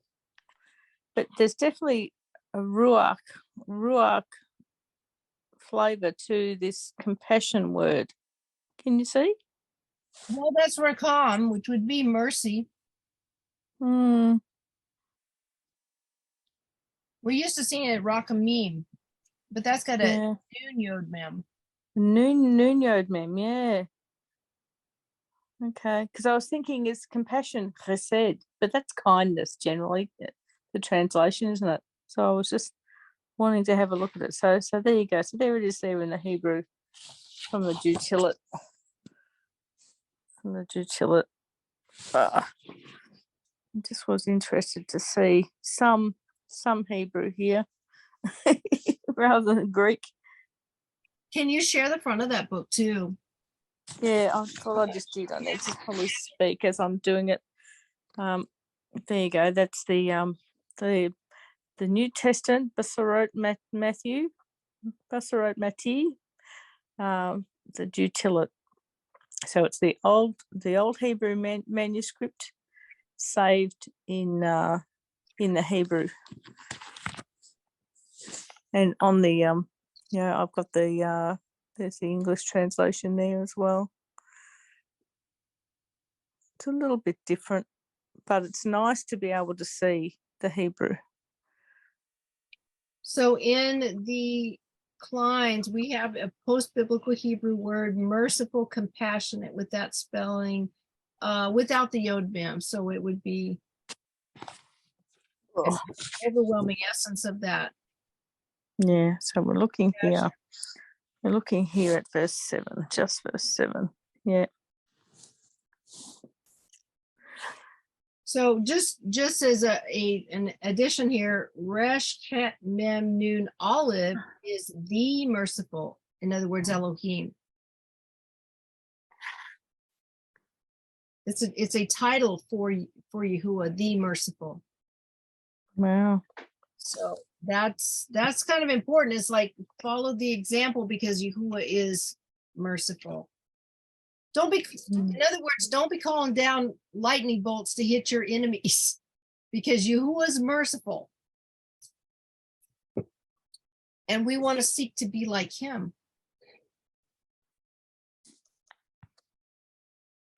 All right, I think Okay. Stop share. Yep. There we go. Stop share there now. Yeah. So yes, YaHuWaH is compassionate. He's merciful.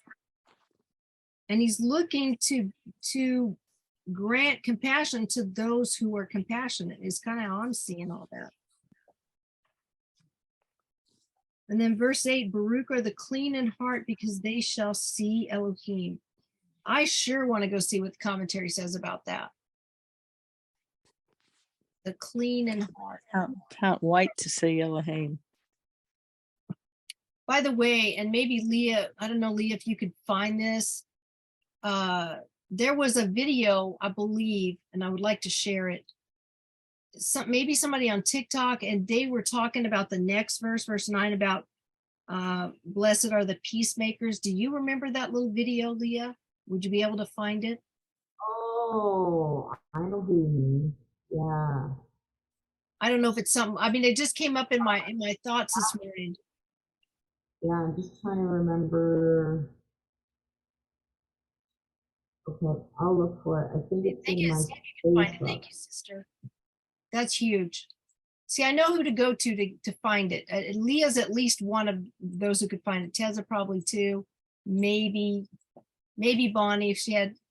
Those are the people that I think might have seen this video. But Leah might be the best at just like she can just find stuff pretty fast. So can Tessa actually.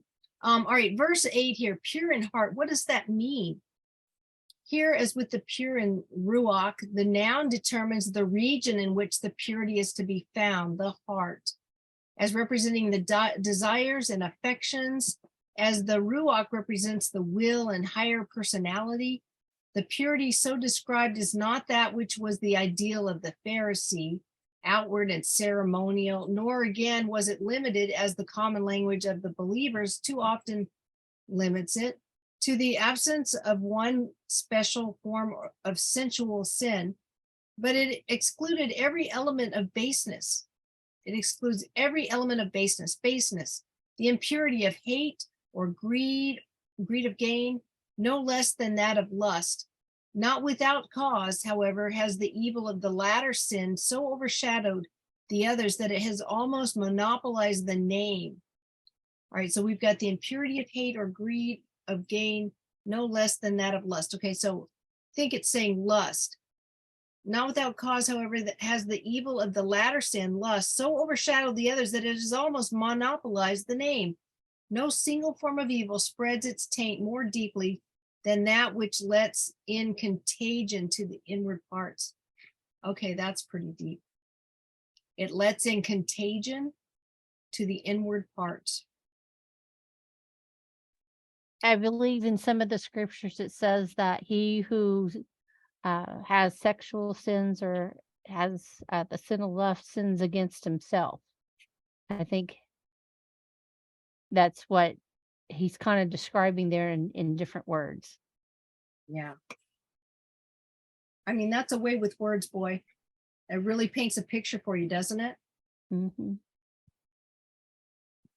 No form of evil spreads its taint more deeply than that which lets in contagion to the inward parts. And that was kind of the one that kind of led David to his ruin. When he, yeah. Yep, that's what caused all that for him. Mm-hmm. And his baby actually died. The fruit of that union. Well, I mean, not only a baby, but the one who did not become the daddy died also. The seed of that man was cut off. And so the seed of this child was cut off. I mean, it was cut off really early in life. So this is, shall see Elohim. Does the promise find its fulfillment only in the beatific vision of the saints in esteem, seeing Elohim as he is, knowing even as also we are known? Doubtless there and there only will be the full fruition which now we wait for. But purity of heart, so far as it exists, brings with it the power of seeing more than others see. Okay, that's pretty important too. Purity of heart brings with it the power of seeing more than others see, and all through which Elohim reveals himself. The beauty of nature, the inward light, the moral order of the world, the written word, the life and teaching of Mashiach, though we see as yet through a glass as in a mirror that reflects imperfectly, yet in that glass we behold the esteem of YaHuWaH.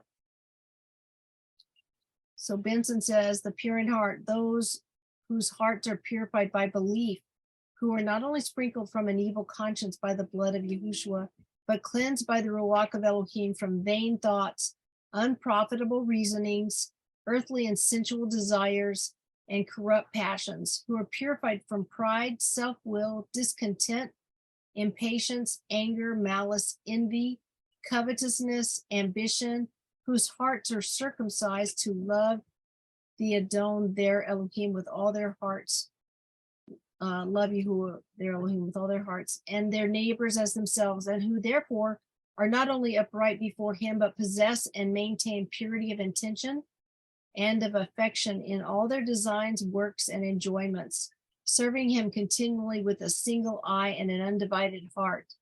They shall see Elohim, namely in the glass of his works, whether of creation, providence, or favored here and face to face hereafter. They shall have fellowship with him in his ordinances, and shall endure as seeing him that is invisible while they walk by belief on earth, and shall be admitted to the most perfect vision and complete enjoyment of him in heaven. All right, we've already read the Matthew Henry stuff. That's great. That's beautiful.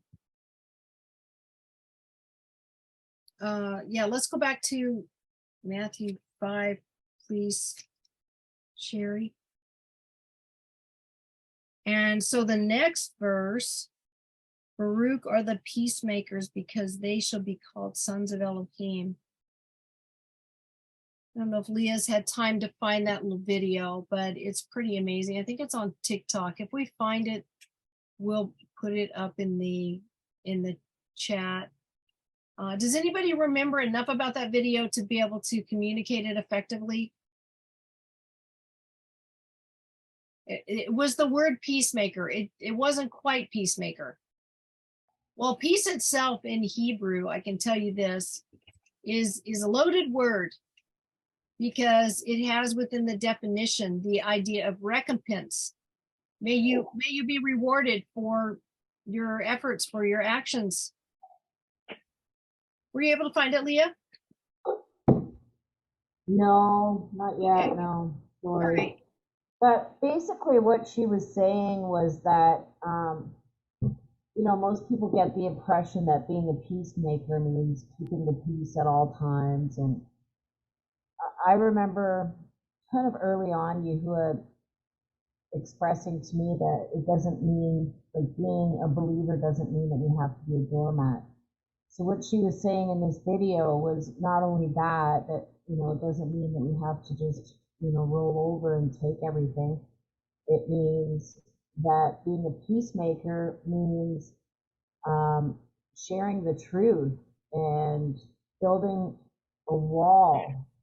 If you look at the word, it describes putting like a fence or building a wall of protection around a hedge. She talked about having a hedge around, and that hedge is, you know, just keeping the truth and sharing the truth with others, because if we see, basically, if we see people that are in error and we don't point it out, it's not setting them up for protection as well, I guess you could say. I don't know. I'll keep looking. Awesome. If nothing else, if we find it, we can put it in. I mean, it was impactful when we saw it. Yeah. Yeah, it was a really good word. And let's look at the Greek word, because I think she was talking about the Greek word. So the Greek word in verse 9 for peacemakers, and see what it says there. Thank you, Sherry, for running all this for us. Thank you for letting me have the privilege to do it.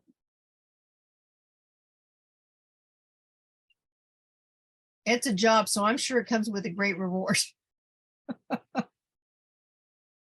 It keeps my mind sharp. Hallelujah. So napoios. I'm just looking at the phonetic spelling. I don't speak Greek. As Tessa would say, it's all Greek to me, and she studied Greek. So peacemaking, peacemaker, but I think there's more to this word, and maybe if we go down lower, we'll find it. Well, we can look at these two. It's just hard for me to remember exactly what she was saying. It seemed like maybe this is the only place that this word shows up in the scriptures. Something that might be what she said.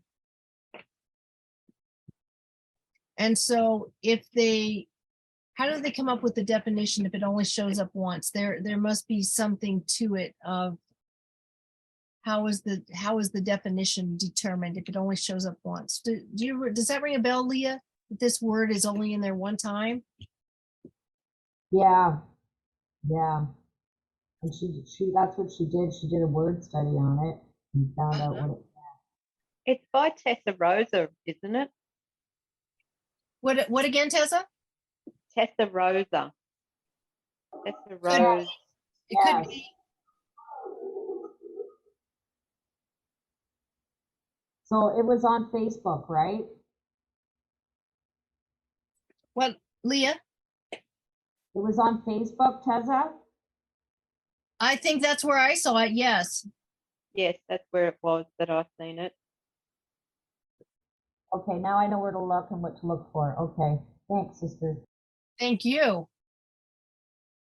Yeah, hopefully Leah will be able to find that for us.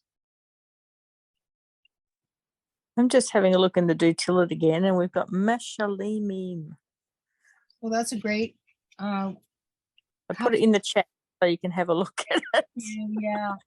And I'm just going to Google Translate Israel to see what I can get. The Google Israel is not giving me anything useful to sort of look at. That's the word for this peacemaker? Yep. Okay, because you know what I see there is the MaShaL, which is the parable. Wow. Well, Yeah. I see shalom. Shalom's in there. Or shalem Yeah. in there. The yod. Yeah. But the interesting is that I think it's interesting because evidently the mem is a prefix there, but there's also, if you broke it down, there is parables there. And then when we looked at that word MaShaL for parable, we came up with besides a story, to control, right? Yeah. MaShaL. Okay. Google Translate in Hebrew is giving me supplementing for those 7 letters. Found it. Looky there. Well, let's let Tezza share it and let's see if we can play it. I'll put it on the in Discord because I'm on a totally different device. So Okay. give me 5 minutes. All right. Thank you. Thank you. Okay, so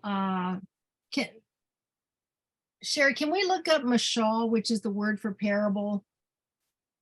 You don't have to tear down your main scripture here if you want to use a different window. I'm trying to remember which scripture has the word in it.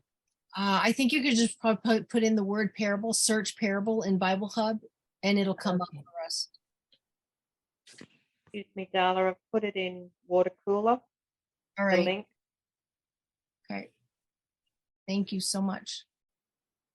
I think we'll have to look outside of to expose oneself to danger. Wow. Well, that's interesting. That's even more. So this is sort of like our understanding of the word parable, right? It sounds like parable. But when we look at the Hebrew word, which is where we want to get, we're going to get MaShaL. Okay, let's see if we can. I mean, I think that's pretty telling too. A parable, you was telling these parables, and it says to expose oneself to danger. That's quite a different thought than what we usually think about when we think about a parable. Okay, let's find there it is. There it is. I'm still getting used to Bible Hub, so. Oh no, you're doing great. I love the tool.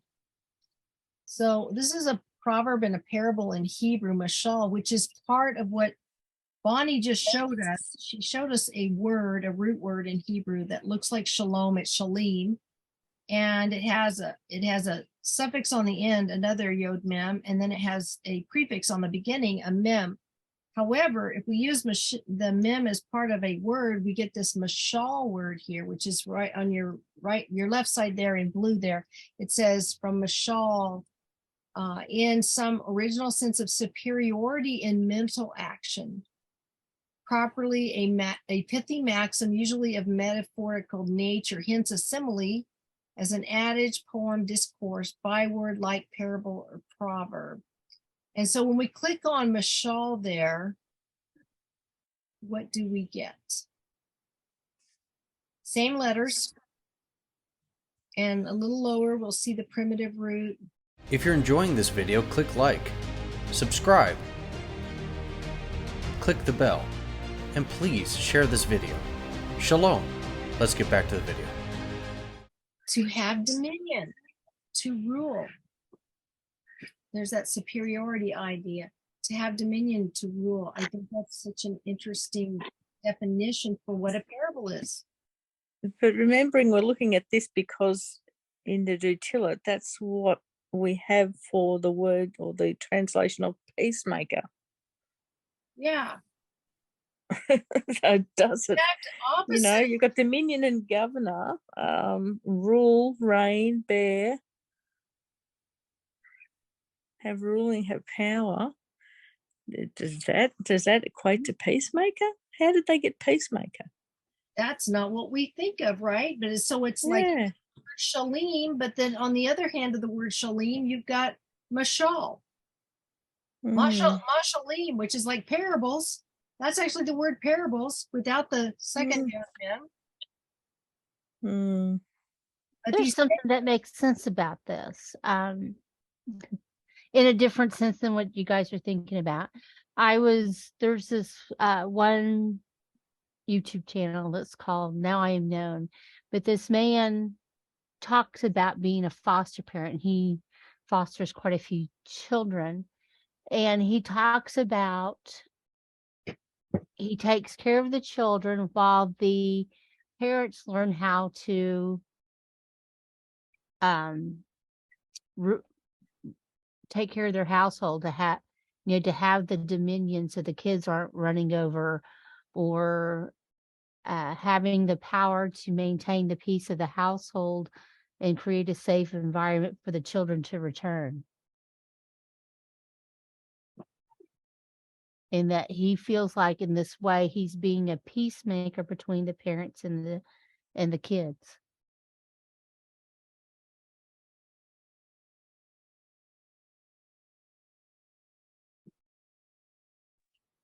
So the peacemaker is like an adjudicator Mm-hmm.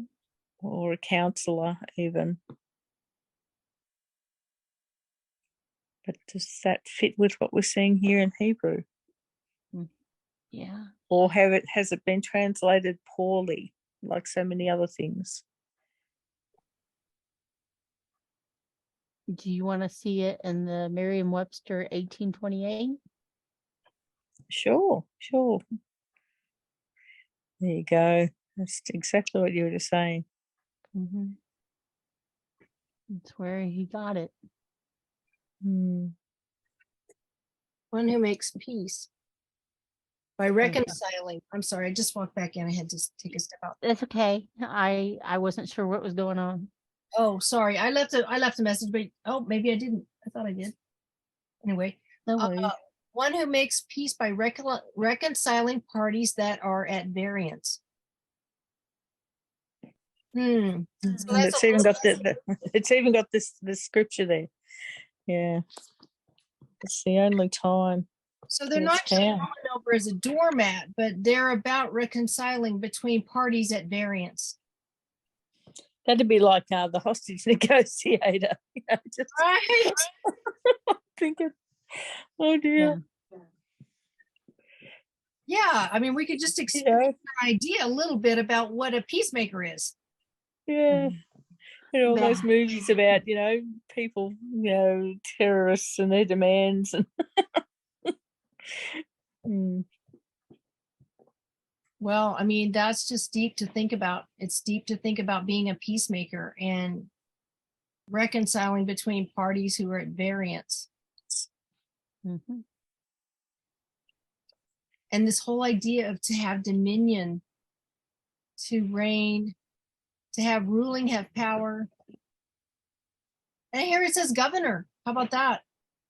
yeah. Governor. And it fits with the word for parable. Yeah, exactly. That's just, yeah. Can you imagine a parable being a governor over you, that you hear it and it has this power to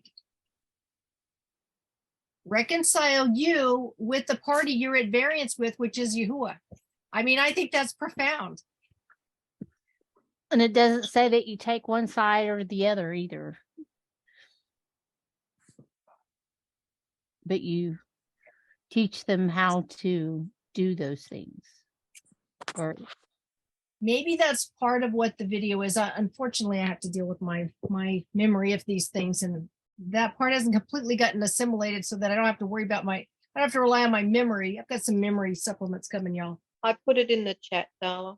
Oh, that's right, you did. See, there's the memory again. It is in the chat. I'm ready to go with this, actually. Oh, there we go. There you go. Oh, and there's a pardon me? What, Bonnie? There's a promise with this one that you will be called the sons or the children of Elohim. Exactly. Mm. with you guys, because I feel like I see a lot of Christians kind of sitting on the sidelines when it comes to talking about controversial topics. It just makes me wonder, like, am I doing it wrong? I know the Bible is very clear on like not intentionally stirring up strife and trouble. I really wanted to dive into this verse, blessed are the peacemakers, for they shall be called the sons of God. And I want you to take that little piece of they shall be called the sons of God and kind of put it to the side for just a second. So my first question to myself was, do I really understand when it says blessed are the peacemakers? What is a peacemaker according to the word of God? In my mind, which is not the word of God, in my mind, when I think of peacemaker, I think of someone who, again, isn't stirring up trouble, isn't causing any drama, is free from conflict. How do I reconcile my thinking of the word peacemaker with other parts of the Bible that are very clear that being a Christian isn't necessarily a peaceful life? For example, it tells us to be prepared to be persecuted. It tells us that the world will hate us. It tells us to put on the full armor of God. Like, none of that sounds like very peaceful living. How do I reconcile that with this idea of being a peacemaker? So I started diving into this meaning of the word peacemaker. The original word that's used in this verse for peacemaker is only used one time in this verse in the entire Bible. Whenever I see something like that, I automatically assume I'm probably misinterpreting it. If it's only used one time, it means we probably didn't have a great word in the English language for that word. So I looked it up. What does it mean? In the original text, what it means is bravely declares God's terms, which makes someone whole. Bravely declares God's terms? That's being a peacemaker? This kind of blew my mind. It's like the exact opposite of what I would have thought being a peacemaker is. Again, in the English language, we only have so many words. And just like in our language, some of the words used in the Bible had several different meanings. I did a little bit more digging on the word peacemaker. And the root word means wholeness, when all essential parts are joined together. God's gift of wholeness. So you're telling me here, where we're talking about peace, it means God's gift of wholeness. And being a peacemaker is someone who bravely declares God's terms so that people can be made whole. That is wildly different than just being someone who sits on the sidelines, making sure that they stay out of any and all drama ever. And this makes much more sense to me in the context of these other verses in the Bible where it talks about being a Christ follower, compares it to being a soldier, which again, doesn't sound very peaceful. But being a peacemaker doesn't mean sitting on the sidelines and not saying anything. It literally means the opposite. Bravely declaring God's word so that people are made whole. And how are people made whole? By being reconciled with God. And when you're reconciled with God, you'll be called a son or daughter of God, which is exactly what this verse says. Wow. Yeah, I hadn't seen that. I'm so glad you saw it now. It's just, I mean, it's It's an deep. awesome, isn't it? Yeah. So awesome. It's deep. And it brought in that, whoever brought that up, I don't know where, Bonnie or Sherry brought Lee. it, the definition. Lee. Oh. One who Yeah, makes bravely declaring. What was the definition again? bravely declares YaHuWaH's terms, So which people can be made whole. to make someone whole. Yeah. Wow. That needs to be a meme. Yeah. Yeah. And definitely there's something about having dominion, having power, ruling, governing, dominion, indeed reign, cause to have reign or rule, have power, cause to have power. I Who mean, do you think of when you read all of those words? Who is the one person you think of? YaHuWaH. Yes, hallelujah. I keep thinking about that song, God Save the Queen. You know, or whatever's coming next. Long may whoever reign over us. You know, that's rule, And a this, sovereignty and a rule, a dominion yeah, on this earth. That's what I think of anyway. here Judges 8 verse 22 to Gideon, they said, rule over us. Mm. Rule over. This is the word for a parable. Parable over us. Yeah, we could just call it all YaHuWaH's rules over us. His rules that have dominion over us, the things that he said. Somebody said the kingdom of heaven is like, and then it's like, oh, that's something to have dominion over us and rule over us, because we We're hearing it and it's going to rain over us. And a lot of it has to do in the parables Yeshua gave. Not only does it tell us how Abba tells us how to get along with each other, but how we get along and get ourselves right before Abba. It And reminds this, me of this passage that says, the verse that says, where YaHuWaH talking, says that his word does not return to him void. And this is his son speaking these words. Those words do not return to him void. right. And also belief comes by hearing the word, right? Mm-hmm. Belief comes by hearing the word. Do you know where that is, Teza? Either one of those, my word does not return to me void, or belief comes by hearing the word. Anyway, if they come up, I'll put it in the description. But thank you, sisters, for looking for that. And that it was produced. Y'all found it. It manifested. That's a mem concept I just learned maybe a couple months ago from Eric Bissell. Mem is the letter like that big M there in verse 11. And the M is a mem. And mem, one of mem's properties as a letter is it manifests. So that's a mem concept, that video manifesting. When we began talking about it and seeking it, it manifested. We've got Isaiah 4:23. I beheld the earth, and lo, it was without form. Oh no, hang on. Isaiah 55:11. So shall my word be that goes forth out of my mouth. It shall not return to me void, but shall accomplish that which I please, and it shall prosper in the thing whereto I sent it. I'm looking at the Sefer. So YaHuWaH or Isaiah chapter 55 verse 11. And what was the other one? See, so you're going to find it. Belief comes by hearing the word. I'm on the app. I'm on the Sefer app. Romans 10:17. Oh, thank you. Beat me. Awesome. Sorry. It's a competition. It's I love it. No, there's no competition. We're all here just to help each other. We're all here to find out. We're gonna get to the Iron sharpening iron. We're gonna get to the root of it somewhere. And even if we don't, well, we're happy for the correction. Well, let's move on to, that was just a profound verse. Let's move on to verse 10. Matthew 5 verse 10. Baruch are those persecuted for righteousness' sake, because theirs is the reign of the Shamayim. And this ties us back to verse 3. Baruch are the poor in Ruach, because theirs is the reign of the Shamayim. And now we have Baruch are those persecuted for righteousness' sake, because theirs is the reign of the Shamayim. So those two have that in common. The end of the verse. Any thoughts on that verse? Oh, look, again, it speaks to, am I off mute? Yeah.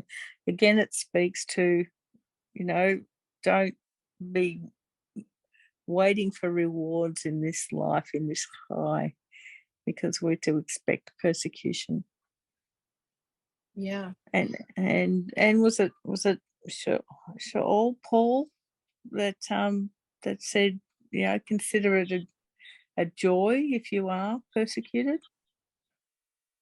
Also, that those who walk in the Torah and people do not understand, those of the world do not understand why they are doing this. So they are persecuted for it. Those who use his name, why are you using that? It's what most of those who decide to follow the Torah, the words of YaHuWaH, are persecuted. And I think it's worth going and looking at the Webster's 1828 dictionary for the word righteous. Righteous. Okay. So that we get an understanding of what does righteous mean, or what did it mean in 1828 when the Webster's dictionary was written? I heard a legal talk the other day about a common law thing, and it was talking about, look, when the word was initially coined, that is the meaning that still stands, even though they've twisted things. Yeah. So When you that's why act- we love and- the 1828 dictionary, because it goes back to what it really should mean. And when you use that word, each time you pick up and read the word law, it makes so much more sense. Yeah. It may be that we want to look at the word righteous, but purity of heart and rectitude of life, conformity of heart and life to the divine law. That's basically where it's going to go at with the righteous word. It's conformity of heart and life to the divine law, and that being the word of YaHuWaH. Righteousness as used in scripture and theology in which it is chiefly used that's where it's chiefly used, is nearly equivalent to holiness or kadoshness. Comprehending kadosh principles and affections of heart and conformity of life to the divine law. Conforming our lives to the divine law, the word of YaHuWaH, to this right here, this, conforming our lives to this, taking every thought captive and submitting it to this word. And let's just look up righteous, please, Sherry. So just accordant to the divine law, applied to persons, it denotes one who is holy or kodesh in heart and observant of the divine commands in practice as a righteous man. So he observes these commands in the scriptures. They are a practice for him. Applied to things, it denotes consonant to the divine will or to justice as a righteous act. It is used chiefly in theology and applied to Elohim, to his testimonies, and to his saints. The righteous in scripture denote the servants of Elohim, the saints, just, equitable, merited. And I found a law here in Hawaii. I shared it a while back on my Facebook page. I don't know how quick it would be to find it, but I found a law here in Hawaii, and it said that the law of the land here cannot supersede the law of Jehovah. I think it's so cool. I think that's really, really cool. Like, that gives me a lot of leverage should I end up and when I end up in court. That means I can apply myself, my defense, even my offense, to above any laws man has made, to the law of YaHuWaH. And I would do it. I think it's just so cool. So righteous, in Hawaii, we have the state motto, the life of the land is perpetuated in righteousness. In Matthew, let's look, actually not Matthew, Exodus 15, verse 26, Sherry. Let's go over there real quick, please, and thank you. While I'm looking it up, when we studied a little bit while back, it was talking, we were talking about things that were related to the Christian walk, where we learned uprightness, then we learned righteousness, because it was applying what we learned, what was upright. And then the righteousness was the next step. And then from that, when we start applying righteousness to our lives, we learn self-control. And then the brotherly affection and things. So this is part of that journey. And it was 15:11, I remember correctly. This is Exodus 15, verse 26. 26, I'm sorry. I did not remember correctly. Oh, no, that's, I mean, you did better than I could have done. You know, having something to share and also holding on to the verse, unless you just happen to know it there. But this is one that YaHuWaH has allowed me to commit to memory as to where it is. I can find it anytime, anyhow. Maybe because it's just such a great verse to share. But it says, and he said, if you diligently obey the voice of YaHuWaH your Elohim, and do what is right in his eyes, and shall listen to his commands, and shall guard all his laws, I shall bring on you none of the diseases I brought on the Egyptians, for I am YaHuWaH who heals you. So it doesn't say that we need to get any sort of jabby in the arm or buttocks or anywhere else. It doesn't say that we need this concoction and that concoction. It just says if we diligently obey him, like that is our MO, that's our character. We're diligently obeying his voice. We're looking for his voice. We're seeking out his voice, his word, and we do what is right in his eyes. Whatever we do, we have the choice A, B, or C, and we make the right choice. Maybe you got choice A to Z, whatever. You make the right choice. You choose what is right in his eyes and shall listen to his commands. You always go through that door. That is the way he wants you to go. You listen to his commands. You're led by his word in your actions and in your thoughts and in your words. And you'll guard all his laws. He says, I'll bring on you none of the diseases I brought on the Egyptians. So if you see diseases brought on the quote Egyptians, you see the diseases brought on anybody, he's not going to bring them near you if you obey him. He's going to be YaHuWaH who heals you.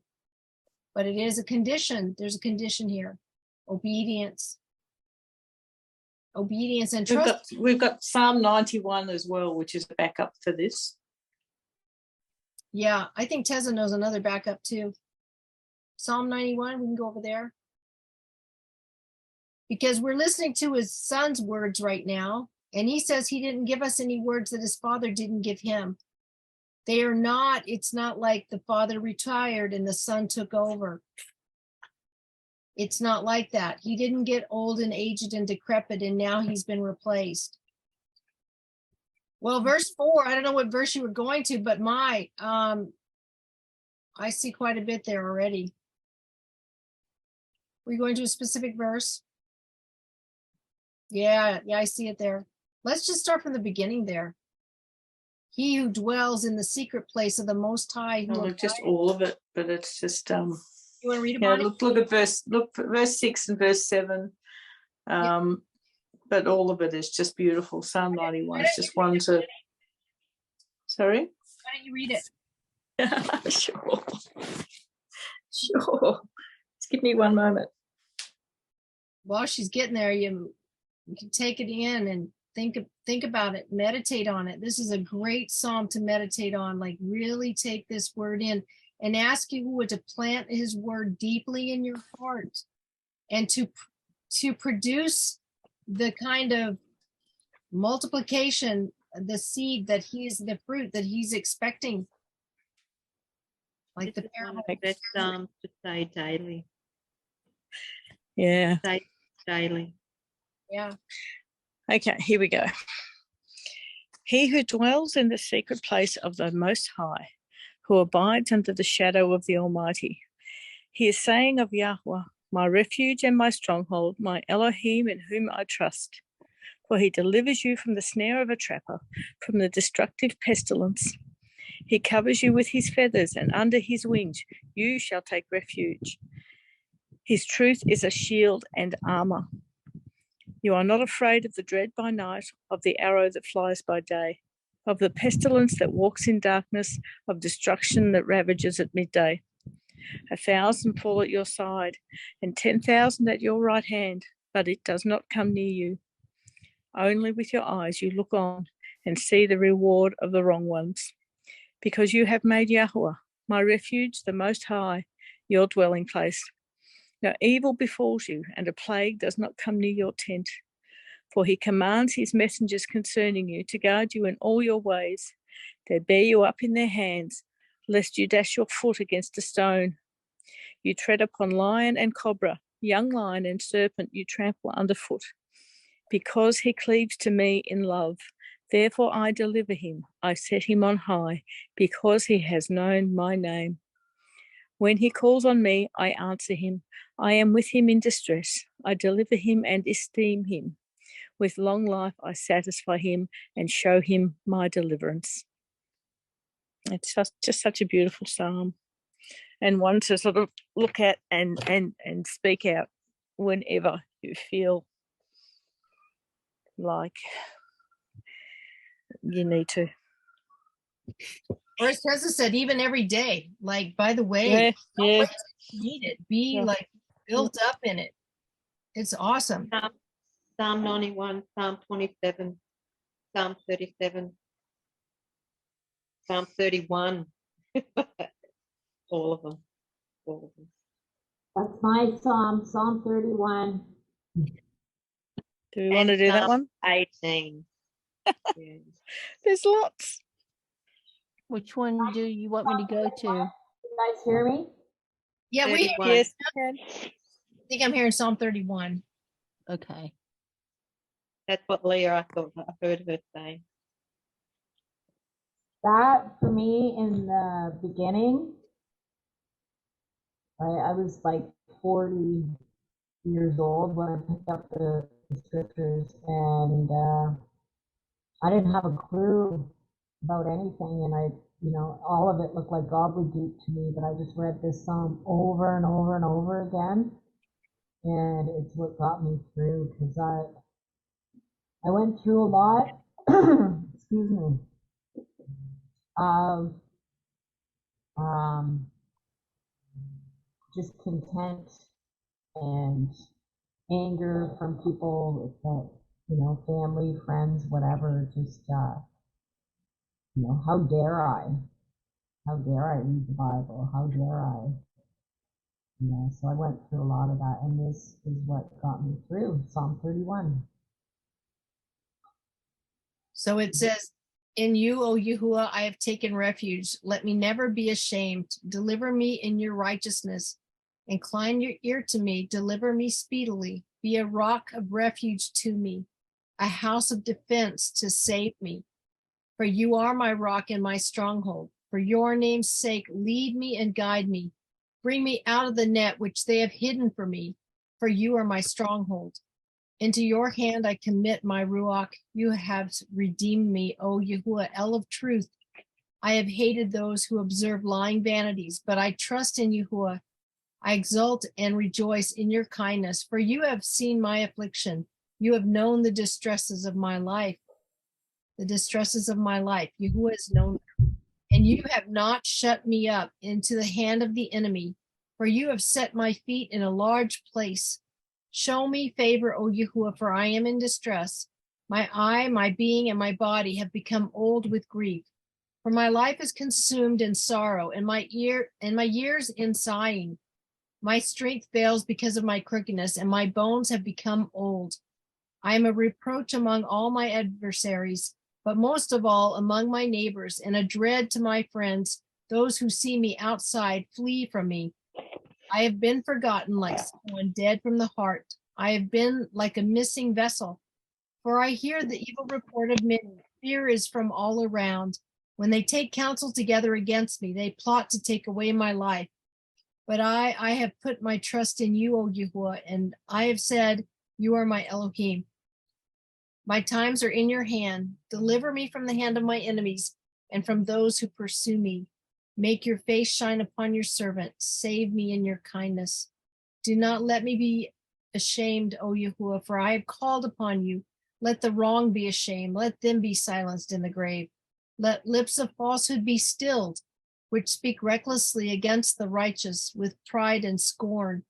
How great is your tobness, which you have laid up for those fearing you, which you have prepared for those taking refuge in you in the sight of the sons of men. In the secrecy of your presence, you shall hide them from the plots of man. You shelter them in a booth from the strife of tongues. Baruch be YaHuWaH, for he has made marvelous his kindness to me in a strong city. And I have said in my haste, I am cut off from before your eyes. Yet you heard the voice of my prayers when I cried out to you. Love YaHuWaH, all you his kind ones, for YaHuWaH guards the trustworthy ones and exceedingly repays the doer of pride. Be strong and let him strengthen your heart, all you who are waiting for YaHuWaH. Verse 5. Verse 5 I learned in Hebrew. Verse 5. Yes. That's beautiful, Leah. Mm-hmm. Yeah, that one stood out to me, and I early on I was like, I want to learn that one in Hebrew. So. That's so beautiful. Wow, I need to remember this one. Okay, let's go back to Matthew 5 and let's try to see if we can, I think we have one more beatitude. And maybe we'll hit 11 and 12, and then maybe we'll stop for the day. We're almost there. It's a great place to stop, I think, after verse 12. So verse 11, Baruch are you when they reproach and persecute you. So persecuted in verse 10 and then again in 11. Baruch are those persecuted for righteousness' sake, because theirs is the reign of the heavens. And then verse 11, Baruch are you when they reproach and persecute you and falsely say every wicked word against you for my sake. Rejoice and be glad, because your reward in the heavens is great. Again, in the heavens. For in this way they persecuted the prophets who were before you. And there you got the word persecuted again for the third verse in a row. Wow. Well, we should look at that word. We should look at that word then. Maybe in verse 11, look at the word persecute.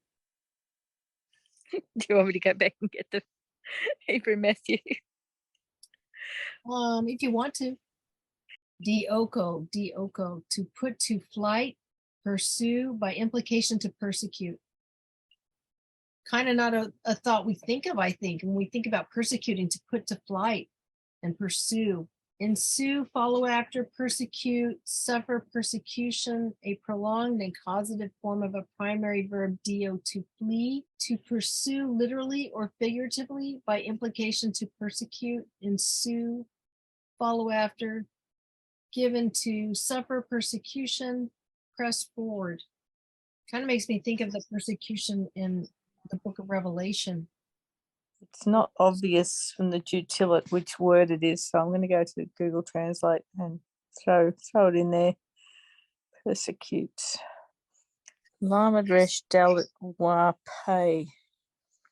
Wow. Can you hold up there real quick, Sherry? Thank you. I'm looking on this screen here. So we've got a couple of different Hebrew words here. But I'm looking at this word, the third word down. It says Satan. This is one letter off from Satan, the adversary. Let's look at that real quick. I don't know that we've ever looked at this word before. It is one letter off. Wow. Yeah. So the flow instead of the seed on the end for them. We've got a mem instead of a noon. Yeah. Yeah, this is a mem is also, we talked about it having a concept of to manifest. It's also a womb, the waters of the womb. It's a word for water. And here we have, when we think about Satan, means adversary, and that's with a noon, and it's like a perpetual, that noon as like a perpetual concept, and seed. This one is to bear a grudge or cherish animosity against. To bear, so you can think about Satan and Satan, they're very close together. So to bear a grudge or cherish animosity against. Wow. Okay, looky there. Esau bore a grudge against Jacob. This is a word very close to Satan. And we know Satan also means the adversary. So Jacob and Esau as adversaries. That's definitely fits. And what's the next one down? Genesis 49. Oh, okay. This is where Jacob is giving his sons. It says, gather round and I'll tell you what will befall you in the end of time.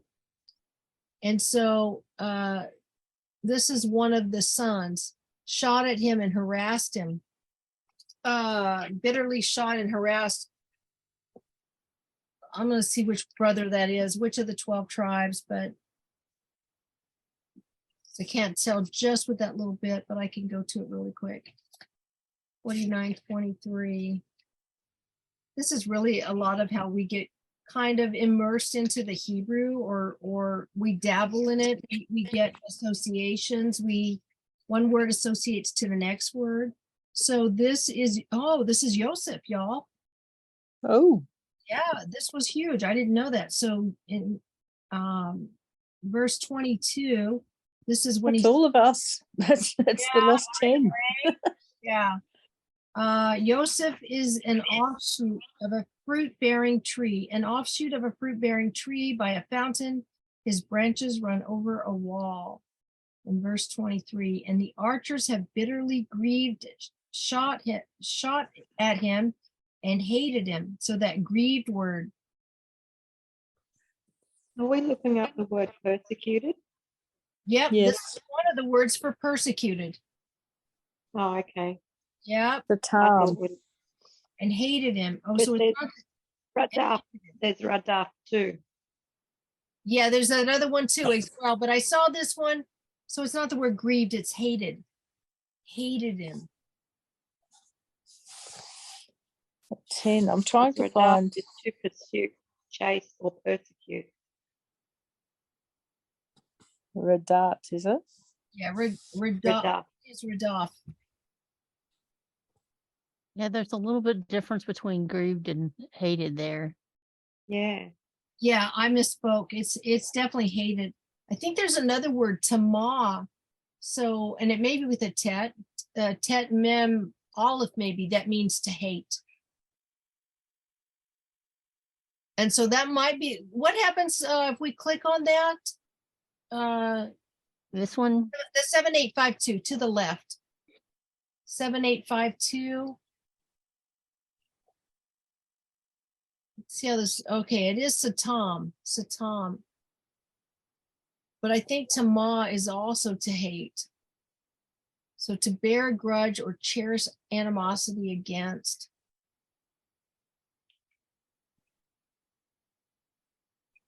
Yeah, so interesting that I don't know if it's not the first time the word appeared. The first time it appeared was I actually don't even know if that was first, but where it was showing us Yaakov. Are we in Yeah. Tamar right now or Shatam right now? no, we're in Marar because that was the grieved one, the other one. Grieved one. Oh, okay. To make Yeah. bitter. I still can't find any of these words in the Jutilate. And I should be able to see persecute there 3 times in those 3 verses. Shatam. Because Shatam is a primitive root. Yeah, so I don't know if it was the, oh, you are on that page. It's the first, where's the first place that appears? Ooh, to lurk for, y'all, to lurk for. Ooh. I mean, that's a different color on the word hated than we would, I mean, hate strong, but this is to lurk for. That's like that long vengeance sort of game, isn't it? Yeah. I saw that before. Bear. Sinai is another word to hate. What was And it? it's in Sinan. It is Shin Noon Aleph. Yeah, Shin Noon. That almost sounds like a year, which would be with a hay. Yeah, it's in Genesis 24:60. Before you go Those- into there, Sherry, the first view of this word, was it there with Isaac and Jacob and Esau? Yeah. That's the first place it happened, y'all. And it's a active hate. You're actively hating, not just like that was in the past. They're actively bearing a grudge and hating each other. Okay, I found Shana in the Hebrew Matthew. Shin Noon Resh. Oh, it's so hard to read. Shin Noon Resh Dalet Pei Yod Mem. Shana Dafim. Shana. So if Shana is persecuted, can I find it more times? Well, I think it's interesting that the first place that it showed up here, that word shatam, was Esau bearing this grudge against Yaakov. And then very next place it showed up was with all the brothers getting, behold and see what will happen at the end, the end of the days to you, the latter days. It falls from Yaakov to Yosef. That shatam word showed up with Yosef. Mm. Of all of his sons. And then what if Joseph bears a grudge against us? Oh, how about that? That's so interesting, y'all. His brothers sat there and heard And about. that's the brothers. Yeah, when they came to beg for Benjamin. Yeah. So they sat there and heard their father say, and the archers have bitterly grieved him, shot at him, and hated him. And then the next thing is the brothers are saying, what if he bears a grudge against us? Interesting. That kind of ties in with that, be compassionate and you will be granted compassion. Hunted me down in Job 16, verse 9. I have to feed the duck, y'all. We know. I still can't locate this word in the Hebrew Matthew. Noon resh dalet pay. That's better. Noon resh dalet pay. Yep, there we go. We can have shin as a prefix, can we? On which word? Well, at the start of verse 10, I've got Asheri, and then I've got shin noon resh dalet pay yod mem. So looking at Google Translate, I've got noon resh dalet pay for persecuted, but we've got a sheen prefix, and it's plural. So noon resh dalet pay. Noon resh dalet pay is the root word. Yeah, noon resh dalet pay. Yep. Okay. Let's see if I can get confirmation of it somewhere else here. Dalet pay or dalet pay? Hey, for people. Yeah. Noon resh dalet pay. And then further on we've got that Or redacted can't be it. resh dalet pay. And that's to persecute. Yeah, it's only there the first time. It's only there in the first one, in verse 10. But you're looking at it in the Hebrew Matthew, right? Matthew, yeah, but it's only the second word in verse 10. It's not elsewhere, because remember how we said we've got verse 10, 11, and 12. We've all got persecute and persecuted in them. Yeah. But the first occurrence is that. Resh dalet pay, that could be it there in the middle of verse 11. It's a very, very long word, though. It's wa kaf sheen yod, resh dalet pay, yod kaf mem. It's massive. I don't know how many letters is that. 10 letters for one word, but I can see resh dalet pay in there. So if that's the root. We've got a pronoun with a sheen inclined. It says pronoun particle. Can you hear me? Yes, I can now. Okay, so we've got a sheen in the clines as a pronoun. It says it's a pronoun particle meaning who, whom, which, what, that. Chased. Resh dalet pay is chased in Google Translate. Yeah, to okay. pursue, to chase. Yeah, persecuted, to chase. It definitely says persecuted inclines. Noon resh dalet pay is persecuted. Yeah. Yeah, no, I'm just looking up resh dalet pay. It says chased. Well, in the Strongs, it's 7291. Noon resh dalet pay is a word inclines. Yeah. And I've got resh dalet pay YaHuWaH in there towards it's the middle roughly of verse 12. What's that word? Do you want to show us because it's they are? So resh dalet pay YaHuWaH in the middle of verse 12. Okay. Do That's you want translated. to share? Oh, if you like, I can try. It's a little hard to visualize. It's okay. Let's see. How do we go? I need to go put my camera on again. We've got inclines. We've got resh dalet yod pay, which is pursuit, chase, persecution, running after, striving after, and oppression. Okay. Now I should have. Okay. Can you see my? Yes, we see your screen Screen now. So we've got we've got 10, 11, and 12. So 10 has persecuted. So happy are they which are persecuted. That's how I sort of found the first one. So here, verse 10. So Asheri, happy are they. And this is this word here, for persecuted. So Shin Noon, Resh Dalet, Pei Yod Mem. So we worked out Noon, Resh Dalet, Pei is persecuted, but Resh Dalet, Pei is chased. Uh-huh. Oh, then I found, where is it? Here, Resh Dalet, Pei YaHuWaH, and that's in the middle of verse 12. Which is after the rejoice and be glad, for great is your reward in heaven for persecuted, they the prophets which were before you. So that's got to be the word for persecuted. Hey. Yeah. Look, and we've got Nabaim there. So that's persecuted. So we've got this word here. Yeah. And this word here.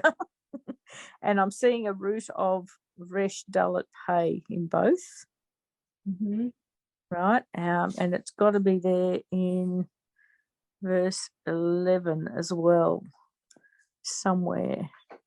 Resh Dalet Pei, there it is there. Can you see that? So that again, it's 10 letters. I've never seen such a long word in Hebrew. Now, is it the same as this word here? Not quite. It looks like the prefixes are a little bit different. Yeah. We've got a YaHuWaH Kaf, Shin Yod, and then our Resh Dalet Pei, and a YaHuWaH. And as they persecuted. Yeah. So we've got 1, 2, 3. There we go. So that's it in the Hebrew. Yeah. Just as a bit of a point of difference for those that know the Hebrew a bit better, or for those that want to sort of see, that don't trust the Greek like most of us. Yeah. Anyway, okay, I'll stop sharing now. Awesome, thank you. If we can find out how. Where are we? Yeah, that's great to see it, and it's nice to have a Hebrew Matthew as well. Yeah. Oh, look, it's this probably the best $30 I think I've spent so far this year. Oh, for sure. Yeah.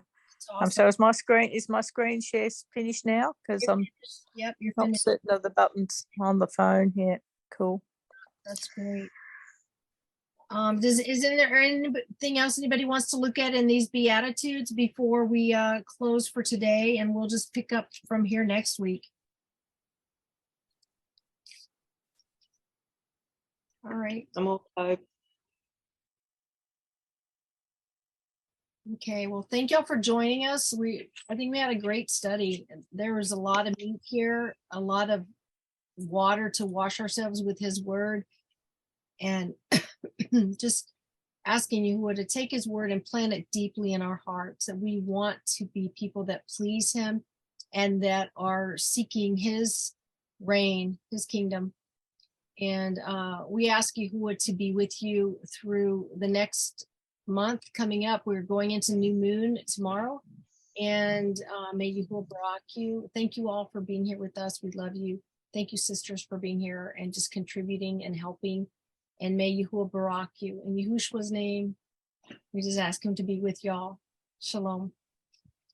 Shalom. Amen. Shalom. Toda. Shalom. Shalom. May this video enrich your love in and understanding of our Abba YaHuWaH and his word.